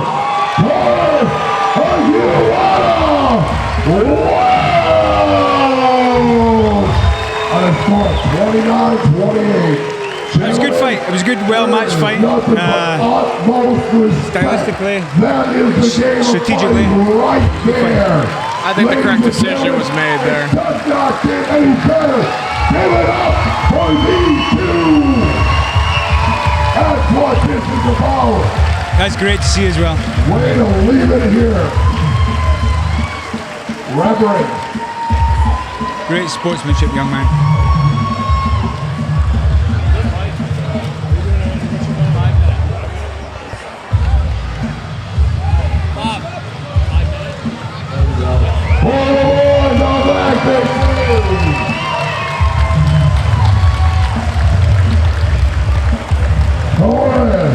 Taurus, I need a moment. We'll let Mr. Sexton do his thing right there. Taurus. Man. That's a fight, man. I don't know how Back and to say forward. it. Both needed to dig deep. Ringside all night. That may have been one of my favorites. I gotta know, man. How do you feel right now after leaving that much? I got it. I'm coming to you, Raymond! Until next year, motherfucker! Oh, brother. Have yourself a great year. Keep bringing it. And best of luck. Heck of a battle, folks. A couple of great fighters right there. Awesome fights going on here. We still have 3 left, but it is time to talk to our sponsors, talk about our sponsors. The first sponsor, Bob Sexton Team. The Bob Sexton Team's primary purpose is to make buying or selling your home as easy and as smooth a transition as possible. They understand the challenges and stress that are presented with buying and or selling a home, and the Bob Sexton Team uses real-life experience to provide exceptional support for clients and help them navigate the sometimes confusing world of real estate transactions. If you're thinking of buying and or selling, call Bob Sexton at 920-207-8369, and remember, Bob Sexton, it's a household name. Cherry Creek Mortgage. A mortgage is one of the biggest financial decisions you'll ever make, which is why it's important to work with a local lender who understands your needs. My reputation is built on a passion for responsible lending and dedication to personal relationships, while our specialized intern processes and proprietary technology deliver a mortgage experience with a personal touch. Together, we can help you obtain a mortgage for a new home purchase, refinance your existing mortgage, or cash out the equity you have in your current home. Please reach out to Eric Thiel at Cherry Creek Mortgage for your local mortgage professional. Equal housing lender, NMLS #488745. Sheboygan Lakers. The Sheboygan Lakers Ice Center is an indoor ice skating rink from August through mid-March. We have adult and youth hockey teams and figure skating lessons. We also have public skating most days and drop-in adult hockey. See our website, SheboyganLakersHockey.com, for information on everything that we have to offer. Right. Well, the fights are getting better. Fights are getting better. You know, and he reminded me on the way out, young Taurus, he's actually coming back to do the pancreation at the end of next month. Oh, wow. So I think that's great too. You know, he doesn't feel like he's above it now, because a lot of people, it's pancreation, we're not getting hit in the head, or we're not allowed to hit in the head. So it shows me he's out to, you know, he's committed to getting the experience and whatnot and testing himself. So good for him. Good for him. Awesome night of fights, guys. This is an awesome night of fights.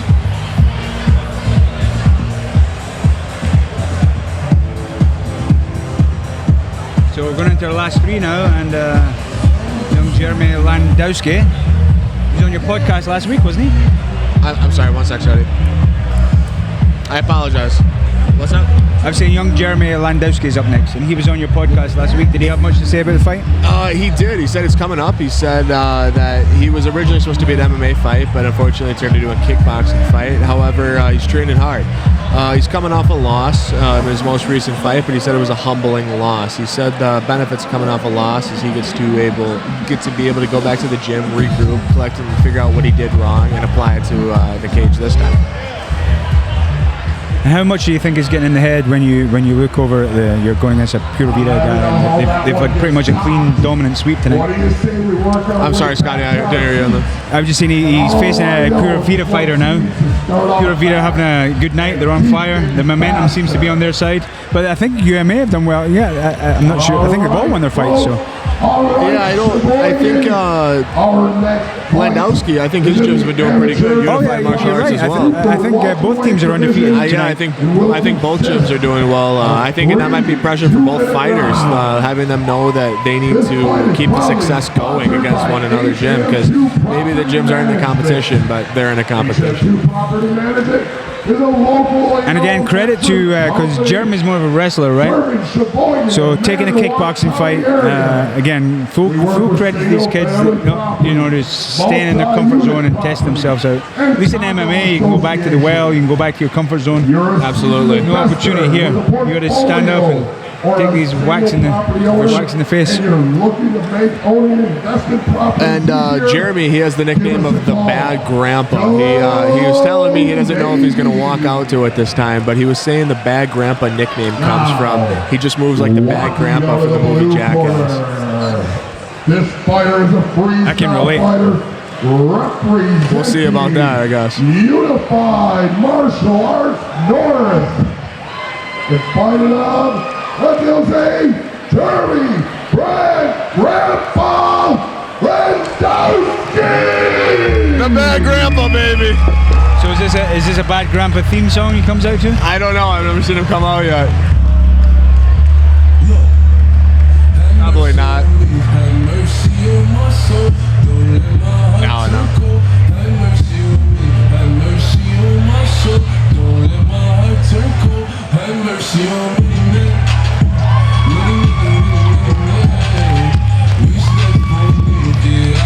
He's walking out confident here, Scott.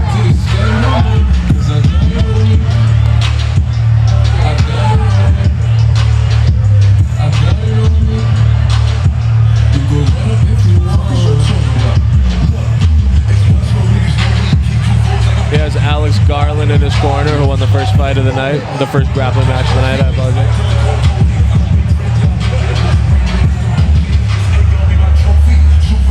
Man's got an entourage.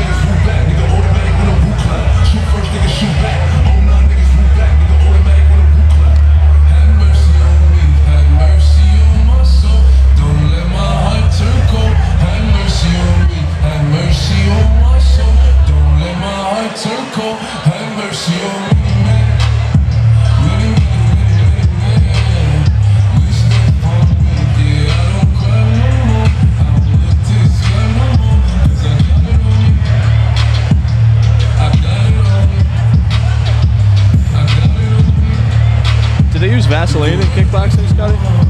Yeah, they do. They do? Oh, yeah. Not much.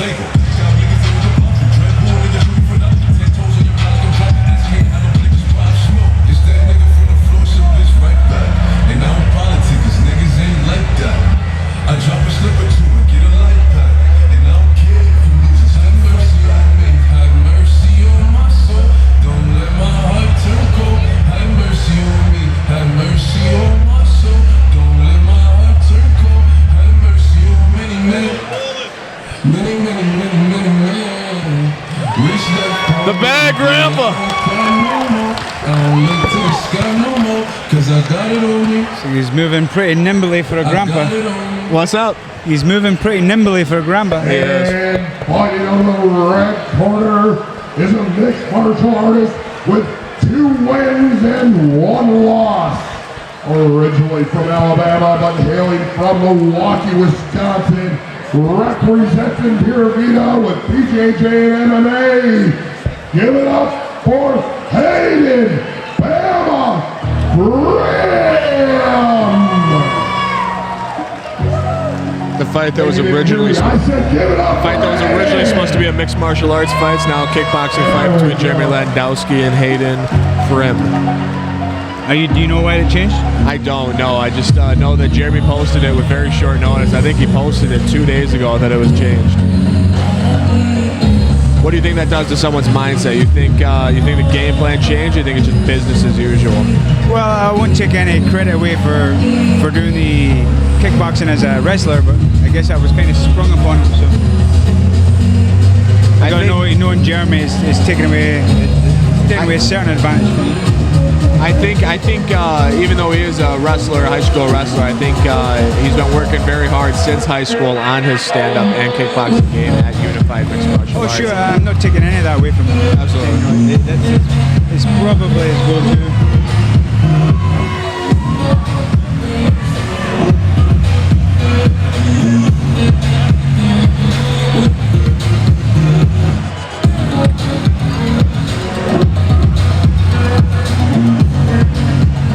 Landowski looking to have some bulk and length on his opponent here.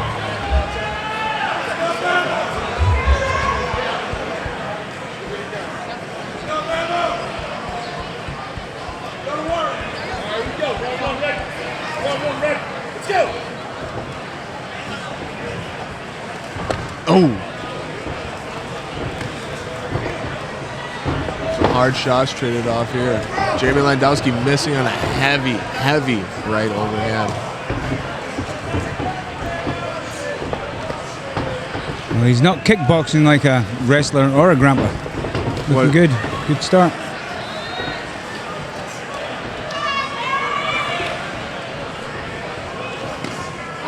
Oh, nice low kick there. Yeah, he's sending them, huh? Nice right hand there from Hayden.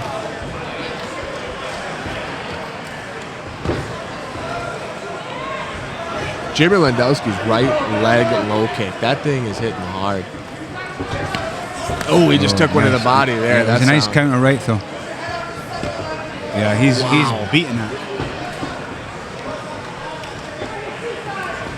And that's the thing with the shin guards, right, for amateur. They're meant to help the fighters, but it really lets them send it, you know? You're perhaps not sending them quite as spicily if you have no shin guards. Right. There's that, without the shin guards there, obviously, there's a chance of missing, which is going to hurt a lot more. Is that what you're saying? I just don't think you're throwing them quite as wildly. Oh, okay. I'm not saying wildly, maybe not quite as hard. Nice. Does Frim have two different shin guards on? Oh no, one just slid down. Oh. I don't know how many more you can take of these. No, I know my little bird legs would have folded by now. What a kick, he's putting everything into that. Jeremy should land two more here before the whistle. Oh, nice one.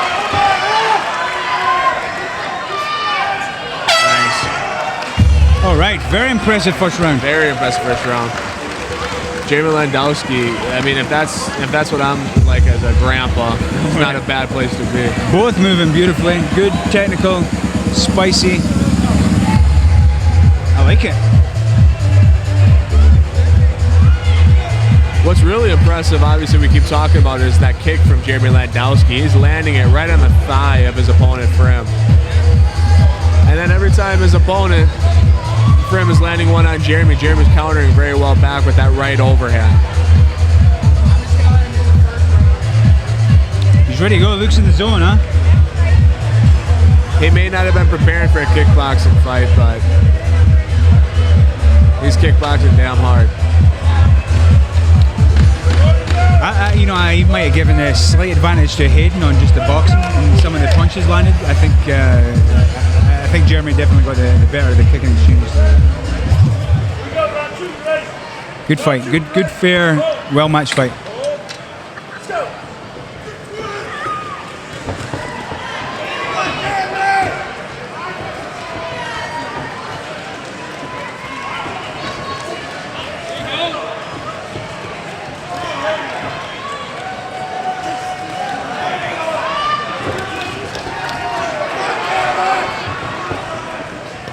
This is very impressive, Sully. The way both guys are moving. For amateur kickboxing, I think this is pretty impressive. I would agree. I really like how Hayden made some adjustments there. I mean, he is. It seems like a lot more forward pressure coming in here in the second round, and it seems like he is throwing some more punches, throwing some more kicks. See that last low kick from Landowski landing right on. Oh, and there's the damn headgear. Hayden putting Jeremy on the wall. It landed right on the knee, that one. Buckled it a little, but Hayden's got, looks like he's got good strong wheels on him. Oof. Swing and a miss. Jeremy missing big. Oh, right at the body.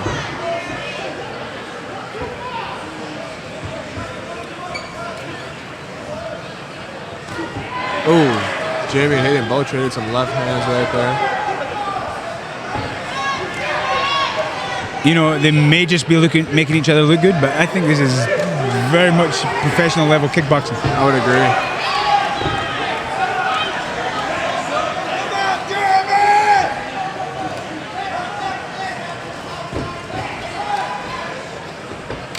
Jeremy with some bruising on his left lat.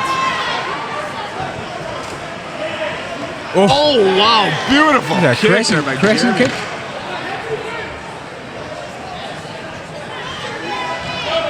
I don't know the names of kicks I could never do. I don't either. I just know that was a sexy kick. Nice job. Excellent fight. Beautiful second round. I can see that one going either way in the scorecard. Yeah, I can see the first one going either way. This is going to be a tough one for the judges.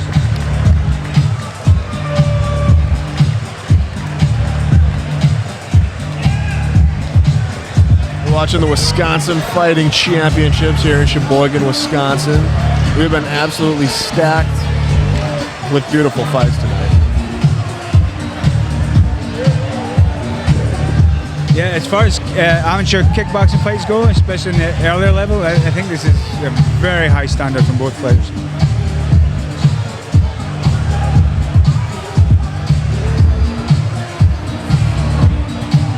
What adjustments are you, as a coach, are you telling both fighters, Scotty?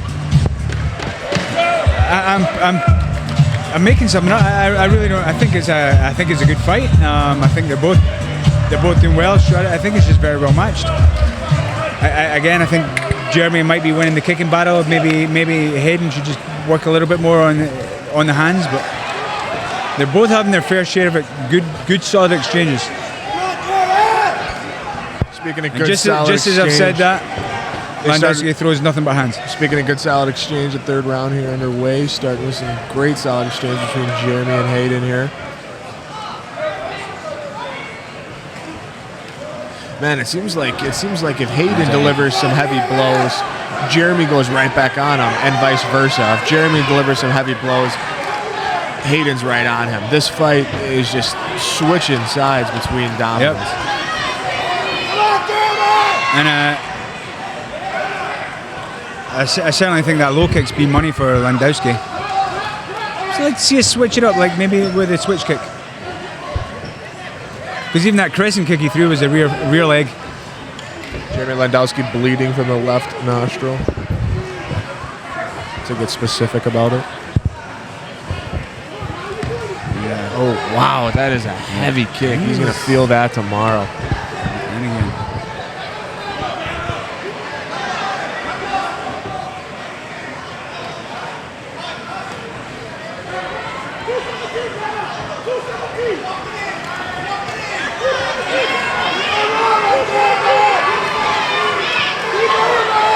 All right, Jeremy looks like he's a little tired here to win this fight. I mean, he's got to step on that forward pressure and keep landing that low kick. Yeah. As he's taking some knees to the body and a heavy left hook to the head that puts him on the cage. It's a strong finish from Hayden, huh?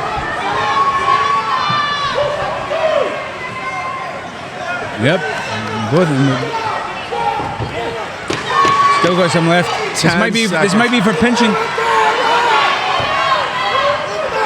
Fatigue setting in here for Jeremy Landowski.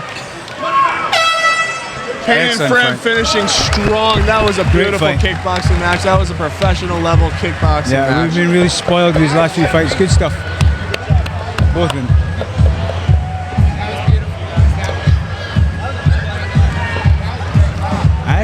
Landowski had the headgear advantage. I don't like this full face one. It just seems to get knocked all over the place. No, I think I think after watching that headgear that Jeremy Landowski's using is giving him the ability to not have to adjust it so much, where he can just focus on the fight. While throughout the night, fighters who have had the face guarding protection, the face guarding headgear, they seem like they're adjusting a lot, taking a lot of heavy Hayden blows seemed to from be it. fidgeting with it a bit more. Good fight, boys. Well done. I'm not even going to speculate on a winner here. What do you think? I might have been leaning towards Landowski a little bit just because I recently had him on the podcast, but I meant no disrespect to Hayden Frim at all. That was a well fought fight. Both fighters brought it.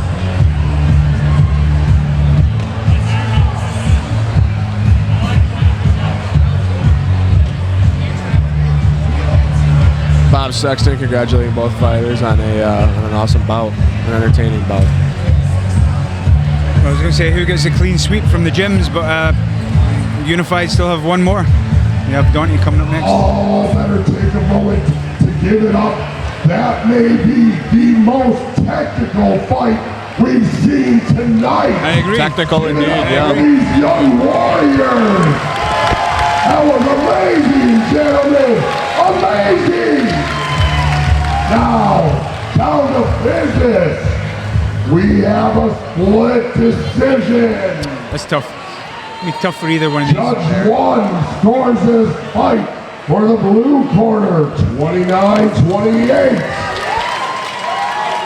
Judge 2 Don't sit on the fence, Sully. Who are you scores picking? his fight, Landowski. 29 for the red How about you? corner. I'm going to give it And to our winner from the blue corner, Jerry and Grandpa Landowski. Gentlemen, great fight. Great fight.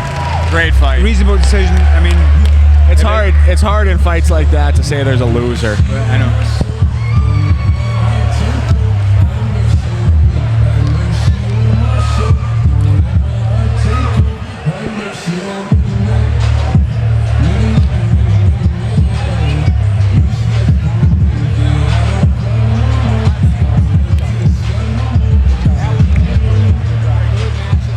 Man, I'm still ain't sure about the whole bad draft. Great fight. But when you Great put fight. up fights like that, you can call yourself anything you want. But I gotta know, after battling that hard, that long, how are you feeling other than tired? I feel pretty damn amazing, I'll tell you that. You should feel amazing. That's so far, maybe. Not sure, maybe the fight of the night. I just want to say thank you everybody coming out. Congratulations to the boy that fought earlier, Unified. Dante's about to come out here and do his thing, so going 5-4 tonight, I think. Sounds pretty good to me. Bad Grandpa. Best of luck today. Bad Grandpa.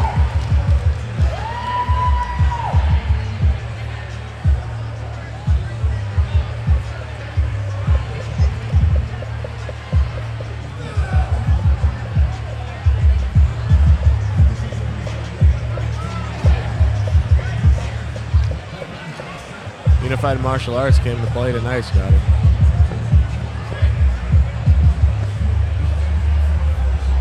Yeah, I'm thrilled for Danny and Coach Kevin. How do you follow one of the most technical fights of the night? Oh, Heath, that man just said my favorite thing.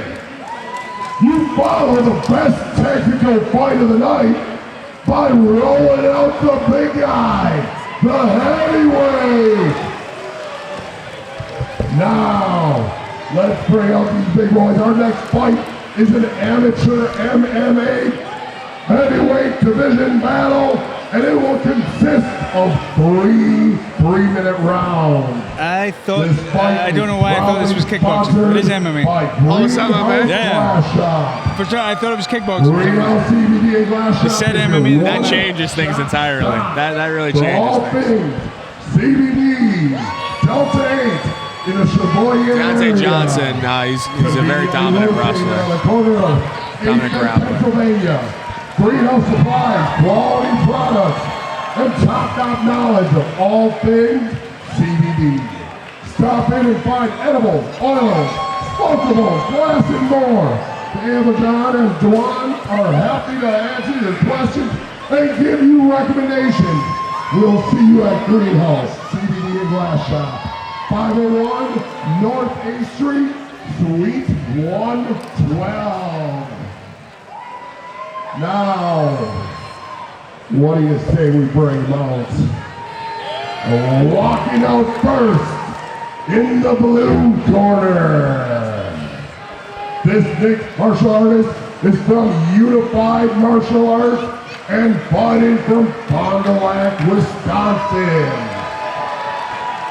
Let's give it up for Dante Lone Wolf Johnson!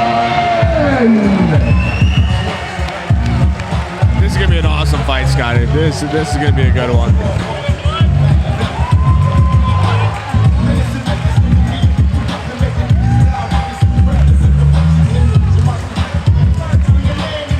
Yeah, I'm excited for this one. I love both these guys. Don't let the fluffiness fool you. This Dante can do some special movements. I think we're gonna see fireworks here. I mean, I'm excited. I am really excited.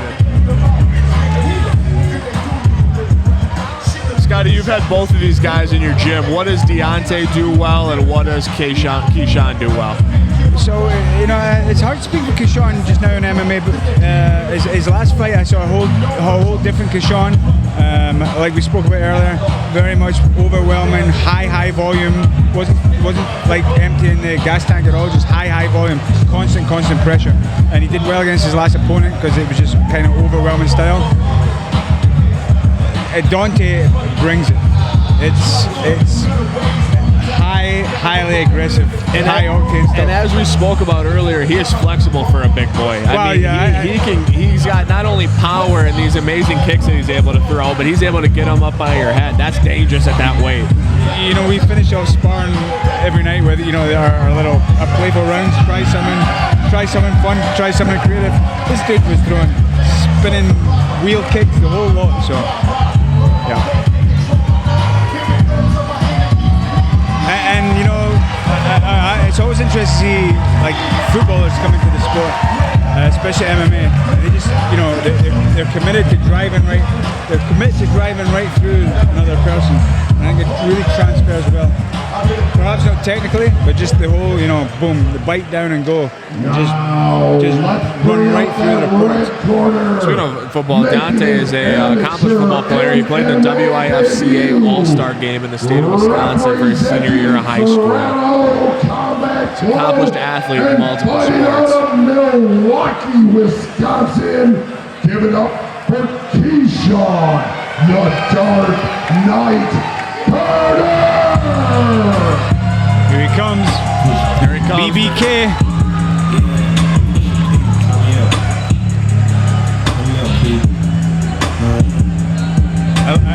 I really love this kid. He's a personality, this guy. Oh my god.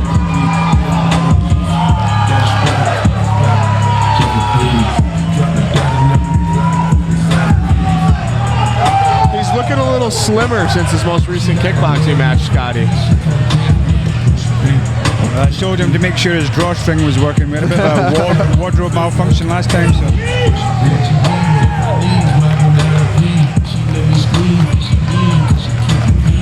With that weight loss, that might bring a little bit more flexibility and endurance in this fight that he may be able to maintain against Dante Johnson. Dante Johnson, I apologize.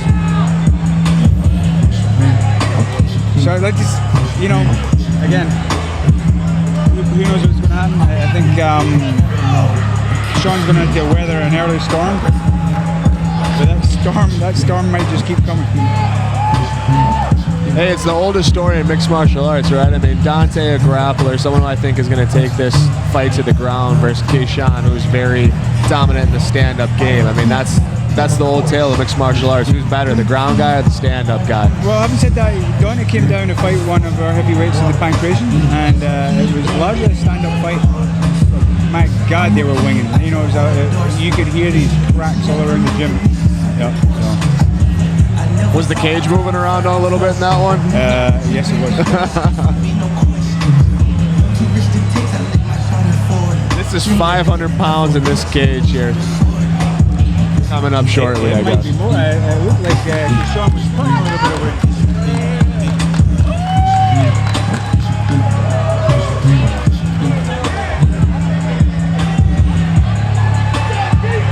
BBK, pleasing the fans, pleasing the ladies, pleasing everyone.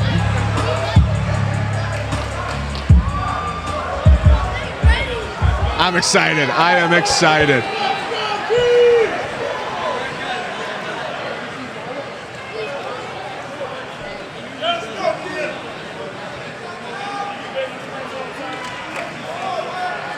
They're ready to go, Scotty. They are ready to go. Watch this. Watch this Donnie come out of the traps. Yikes.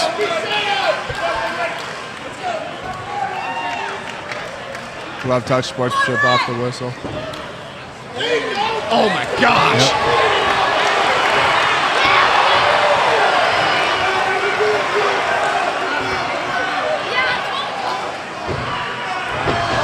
Oh my goodness.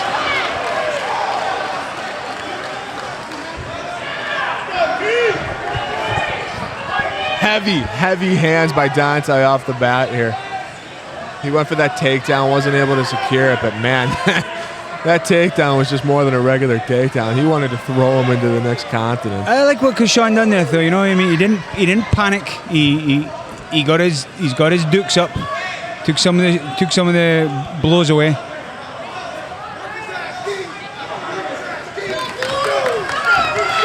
Oh, heavy overhand by Dante.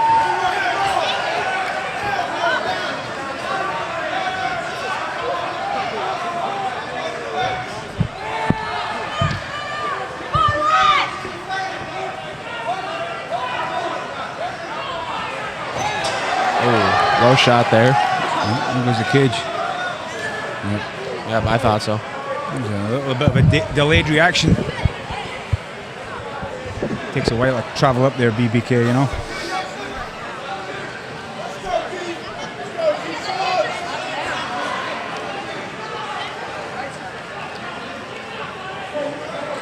It's good game plan for me right now for Kashawn. You know, he's just kind of weathering that early storm.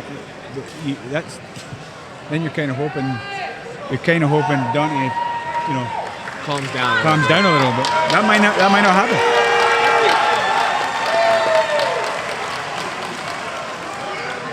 It's hard to keep that endurance going for 6 minutes, but I mean, if you can keep that going, hell's coming with it.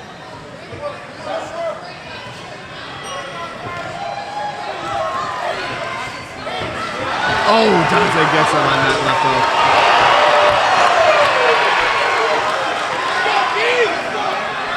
hook. This is the Dante I expected, but you know, credit to Kashawn, he's doing a good job defensively. Hasn't been hit too clean yet.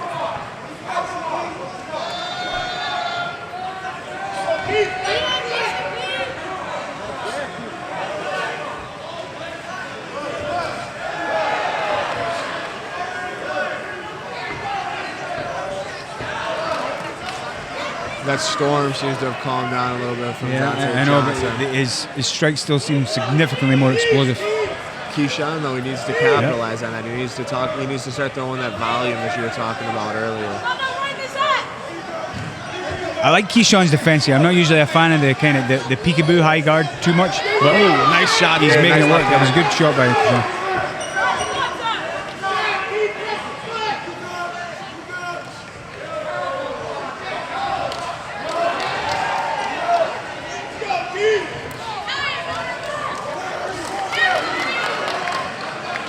These guys are throwing punches with bad intentions.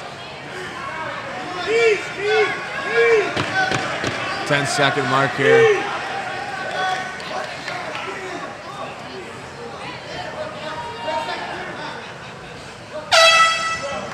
Good first round. Great first round.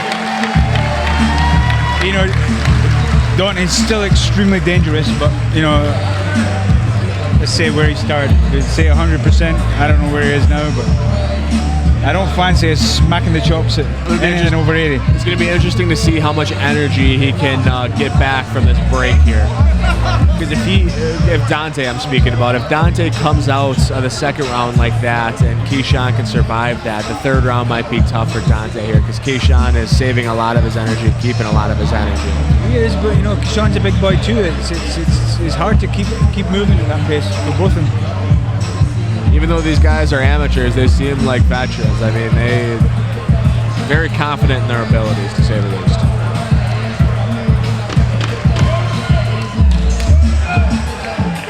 I'm not usually an advocate of a real tight, high defense when you're going against someone that's like really powerful and winging, but Keyshawn's done a good job with it. He's managed to deflect and just roll off a lot of these blows.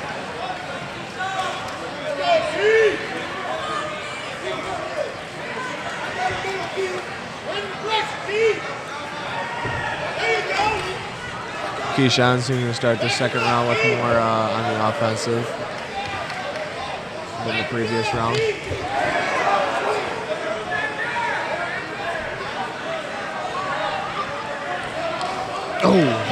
The power differential seems to be quite big, but I mean, even at 50%, looks like Keyshawn may have a little hand injury there. Scotty, when you're heavy, they're still able to do damage. Oh yeah, when you're heavy like this, a lot of these punches do damage. I mean, even some light ones across the jaw are going to wobble you. Nice little sneaky one there from Keyshawn.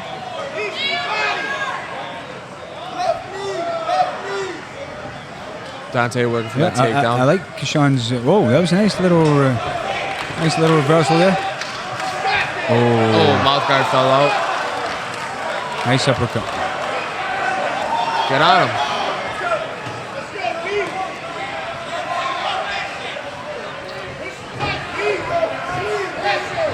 I think they're both ripe for uppercuts when they get close like that. Oof.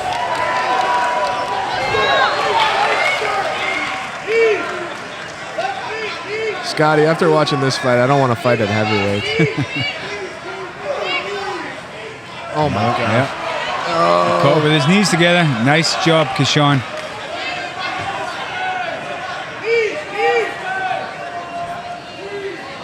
You watch for Keyshawn just nipping out the back here again. He tried it. He slipped out there, but he tried it once before.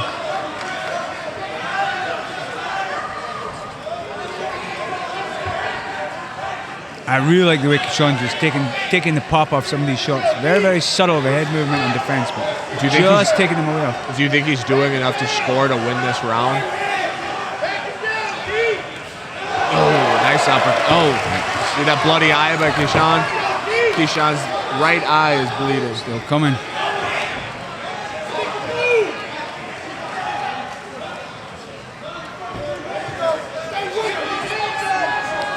He's shaking that right hand again. I'm wondering if Keyshawn's maybe broken his hand or.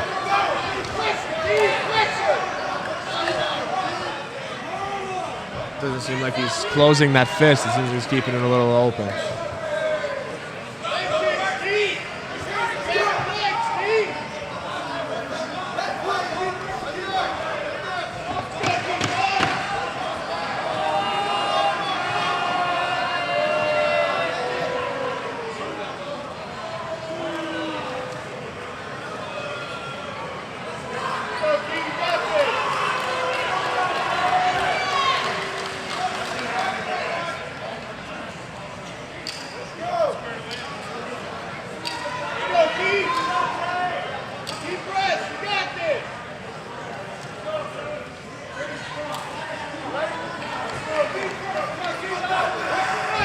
Great sportsmanship by both fighters with each other.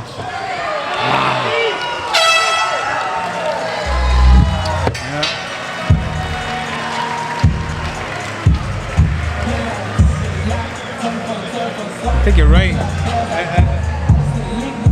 I think even at 40, 50%, Dante could still knock out a horse, you know? Oh yeah, I didn't realize how powerful this man is when he's a little fatigued. I mean, I don't know what level of fatigue is gonna put him at the power of a normal person. But I mean, he looks like he's 60-70% right now, and he's a dangerous man with that 60-70%. Keyshawn, on the other hand, what does he have to do, Scotty, to win this fight? Do you think it's 2-0 right now? And, I think he's doing the whole. I certainly don't think he's out of it. It's really subtle what I'm seeing from Keyshawn. He's doing a lot of damage limitation. I really feel he's just rolling and just taking the spice off some of his shots. So I was really impressed with Keyshawn's defense actually. But he's going to need to get a little bit busier on the offense here. And if he does have a broken hand, perhaps he can still do damage with it, but it's going to be tough. There you go. oh my goodness! Wow!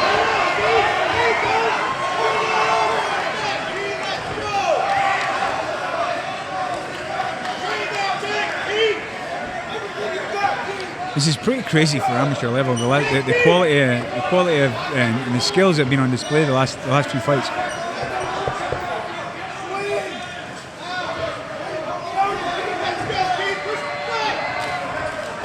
Nice. That was a beautiful counter by Sean. He's still in it. He's still there. He's still in it. Oh my gosh, Dante is landing heavy shots. What I haven't seen Dante do much is rip that body. I know I saw him do a lot in pancreation, but that might start getting the hands down a bit and opening up the head. Sean's got really high guard just now, and Sean might get away with just a few wallops to the belly, you know? I believe this is Dante's first amateur fight as well. Nice takedown fence. I like how he has the confidence to keep going for that takedown after not being able to get it the first 2 times. It just shows that he's a well-versed fighter. He has a lot of tools in his arsenal. And I'm not sure he's wholly committed to it either, because he seems to be getting the best of it on the feet, you know? Nice uppercut. Do you think he's not finishing? There's a nice right hand. Do you think he's not finishing it because of the weight that's on top of him with Keyshawn, or do you think it turns into he's just not getting low enough or committing to it? Like I said, I don't think he's wholly committed to getting to the ground. I don't think he needs to right now. It'd be nice to put Keyshawn on the ground from Dante's perspective if Dante has a good grappling background. Oh!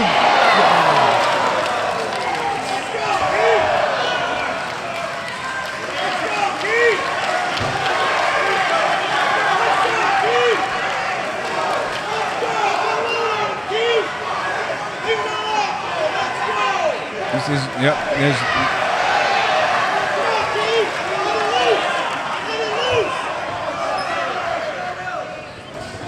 Wow.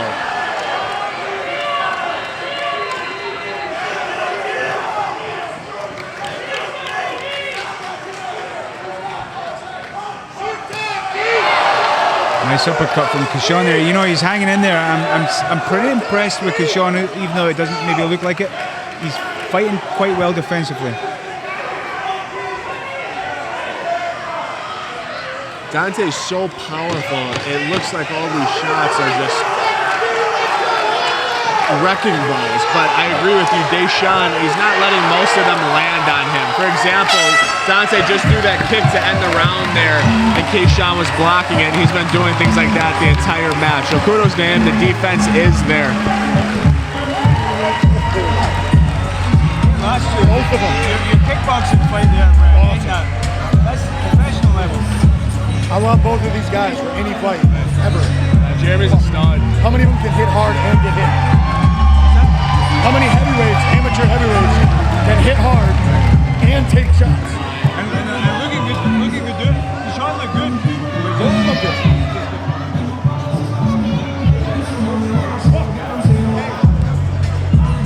It was just Pure FC and Pure Vida head coach Jake Clip came up there and said he was thoroughly impressed. So I expect these guys to be getting a call up for a main event slot on Pure FC sometime soon. Let's not forget, this is Dante's debut, and who knows, I'm just here, but I've seen a lot of heavyweight fights at a high level in the UFC that weren't quite as entertaining, technical, or as, I don't know if there's many or any heavyweights in the state of Wisconsin that could beat Dante. I mean, that was a phenomenal display of power but controlled aggression at the same time. And I don't want to take anything away from Kishon, because I actually think, given how aggressive and explosive they knew Dante was going to be, I think he did a great job defensively. Any one of these shots could put your lights out, and he managed to get through 9 minutes of it. Agreed completely. These two gentlemen throw each other everything they have. You know, you just any kind of gym owner just dreams they have a talent like this, or the potential, and someone like this walk through. And I have no idea how old Dante is, but Professor Kevin might have future superstar in his hands. Judge 3:30:27. Our winner of the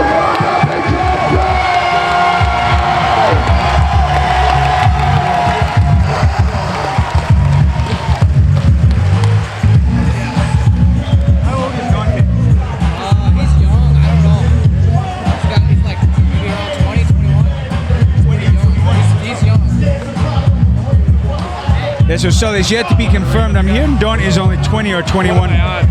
Yikes. Fire. All right. Man, I gotta say, thank you for making us big guys look and feel good about ourselves. One of the coolest things I see tonight, you threw everything at him. And every single time there was an opportunity, you showed him nothing but respect. Man, you gave it all and you turned it all over. How do you feel emotionally? How do you feel physically after that tough win? I feel great. He hits hard, so I'm gonna heal up a little bit. But I don't know, I'm just grateful. I want to thank WFC for having me on their card, and I'm looking forward to more. That was a great fight. Thank you so much. Wishing you the best of luck. Again, man, awesome show tonight. I tell you something, Dante looks, of course, very comfortable in his body there and in that weight, but you do wonder with his height and whatnot, further down the line, whether he maybe try and attempt to go down at 205 or something. I think he can make 205. I guess it depends what he weighs right now. It's hard to say. I'd say he looks pretty comfortable here. He looks like the size of like DC Daniel Cormier. Yeah. But we'll negotiate that. Well, the fights tonight, Scotty, have been awesome, but they wouldn't be possible without our sponsors at Fire Fitness. At Fire Fitness Camp, they have taken the failure out of fitness by offering professionally coached training sessions by top-tier motivators. Their sessions use supersets, circuits, ropes, compound movements, short rest periods, and intense resistance to burn the most amount of calories, leading to fast results. Find Fire Fitness in Sheboygan, Oostburg, and Fond du Lac counties. Our next sponsor, HM2 Property Management. HM2 Property Management is a local veteran-owned property management company serving the Sheboygan and Manitowoc County areas. They work with single-family properties, multi-unit properties, and condo associations. If you are a seasoned investor with a portfolio or a single property owner, and you are looking to make owning investment properties easier, give them a call. Go Navy. HM2 Property Management. The main event of the night for the WFC Pro Featherweight Championship. That's what it's all about, Scotty. Fighting for a belt. This is what these guys do it for. It will consist of 5-minute rounds. And is proudly presented by our featured sponsor, the Kramer Group Real Estate Consultants. When it's time to start buying or selling process in Sheboygan and Milwaukee, Wisconsin, you can expect the Kramer Group Real Estate Consultants to deliver a greater level of real estate experience. We're not just a real estate agency, we're your partner and community ambassador. We love our corner of the country, and we believe in helping our clients the way any good neighbor would. We're proud to provide an unparalleled residential and commercial realty services to clients across the greater Sheboygan area and the greater Milwaukee area. Check this belt out, Scotty. This is beautiful, this thing. That's your prize for the night, folks. We'll let these lovely ladies, thank you, both of you, for doing this. Shuffs, last resort. Shuffs, after party. Don't forget, folks, we're going to wrap up this whole event at Shuffs tonight. Stop by, meet your favorite fighter.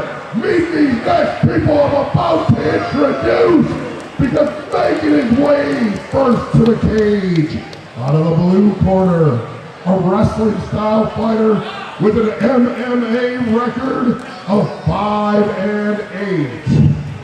Representing Chosen View Gym and fighting out of Portage, Wisconsin. Put those hands together for Matt, the Irish Catholic, Gaffney.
Fighting out of Chosen View Gyms, same gym as Mark Lemminger, fighting out of Johnson Creek, Wisconsin, who's currently in Bellator.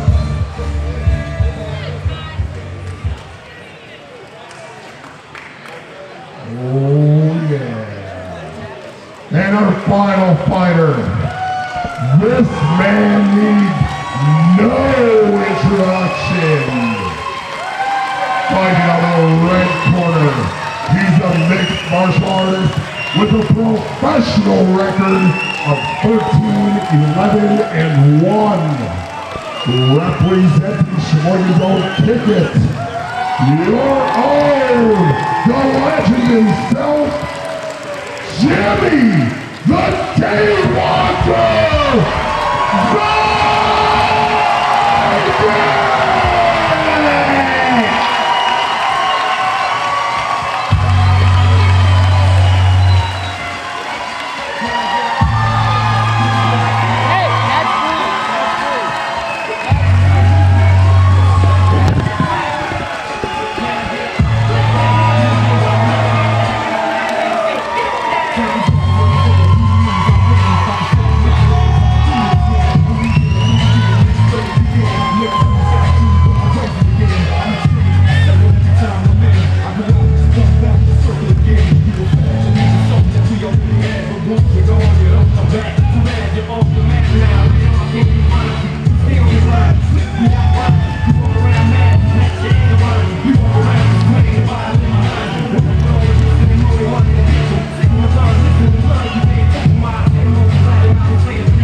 All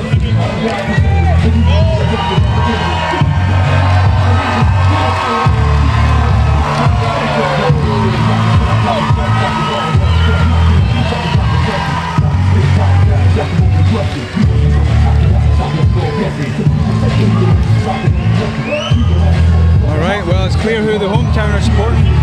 Absolutely. It's Acidic, owner-operator of Kick It. So, running the gym and fighting. Jimmy seems to have It's a lot to juggle. Matt Gaffney. Jimmy seems to have a significant reach advantage here.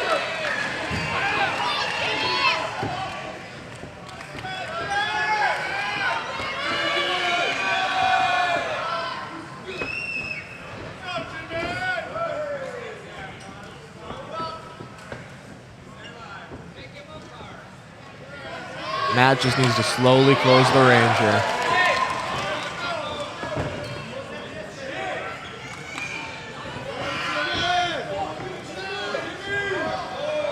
Seeing that lefty versus righty here, Scotty.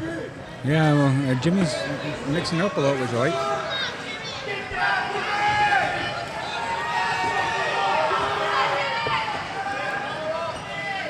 Matt's throwing that kick from far up. He's not quite able to connect just because of that distance.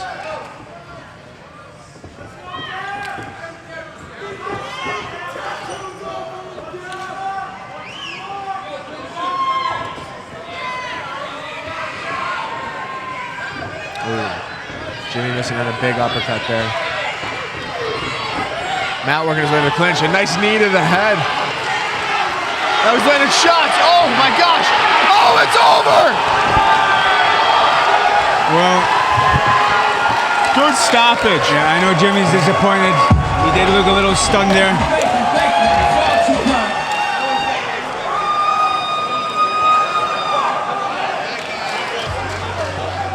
Interesting.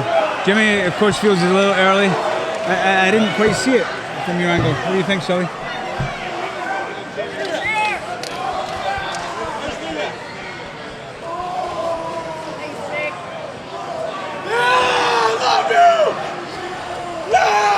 You know the golden rule, Scotty, defend yourself at all times. Jimmy was not defending himself as he was getting punched in the face there. And Matt did what he needed to do, right? Just unload.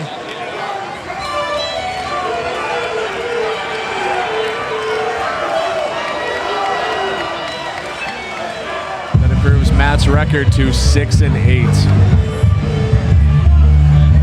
I believe it'll be 7-8. What's that? Was it 6-8? Was it 6-8 before? I thought it was 5-8. Ladies and good for him. gentlemen, I know Jimmy and his fans are disappointed. Belt me. He's fighting. He's saying, belt me.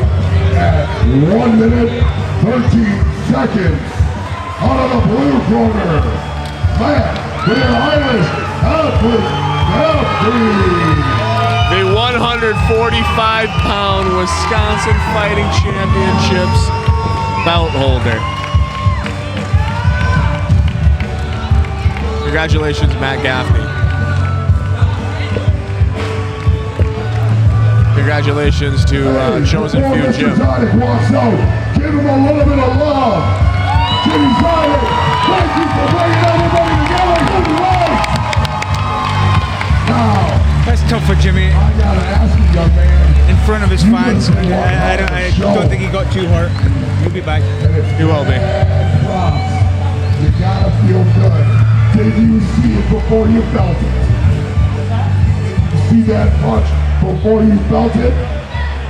He got me with something coming in, and then once I got him over there and hit him once, I just let my hands go. I've been a wrestler my whole life, but I train a lot of boxing, kickboxing. I hit hard, and tonight I finally let my hands go and stayed on my feet. I saw once I got him a few times, he was out. Mad respect, man. You felt that one and saw it. Good luck. Congratulations. I'll bring it back to you. Hats off to Jimmy Zayek. I know this is pretty much his hometown. He runs a great business, Kick It. Nothing but respect for Jimmy. Me and him have been growing up at the same time, and I knew this day would come eventually that we would fight. So thank you, Sheboygan, for having me. Thank you, Bob Sexton. And I love you guys. I love my family. I love you, Leah. I'm marrying Leah in 3 months. 3 months from yesterday. I want to hug from All you. right, very classy way to end. Nice sentiments there from Matt. Very well spoken. Congratulations, son. I'm so excited for you. Folks, please get a safe ride home tonight. Let's make sure we grab you. Head over to Shuff's Last Resort. Uber will take you there. Lyft will take you there. I will take you there. Let's go to Shuff! Scotty, it's been a ton of fun commentating with you. The Wisconsin Fighting Championships, the inaugural fight, being here with you and calling these amazing fights tonight has been a blessing. Yeah, you know, for a first show, congratulations to Mr. Sexton. Excellent show there. Great fights. And these last 5-6 fights, man, that was high quality stuff. And if Wisconsin keeps producing amateurs like that in amateur fights, absolutely, we've got a bright future. One of the best fight cards I've ever been a part of. One of the best fight cards I've ever seen. Thank you to all the listeners at home for tuning in. Thank you to all these sponsors for sponsoring the event here in Sheboygan, Wisconsin. Yep, and lastly, you know, I know it's everyone likes to watch the UFC and the big fights, but it's really important here that everyone, you know, come buy your tickets, go to these shows, spend some money, support the fighters, and then the more we can grow Wisconsin gyms and MMA circuits, better for everyone. Thank you all. Good night. Thank you, everyone.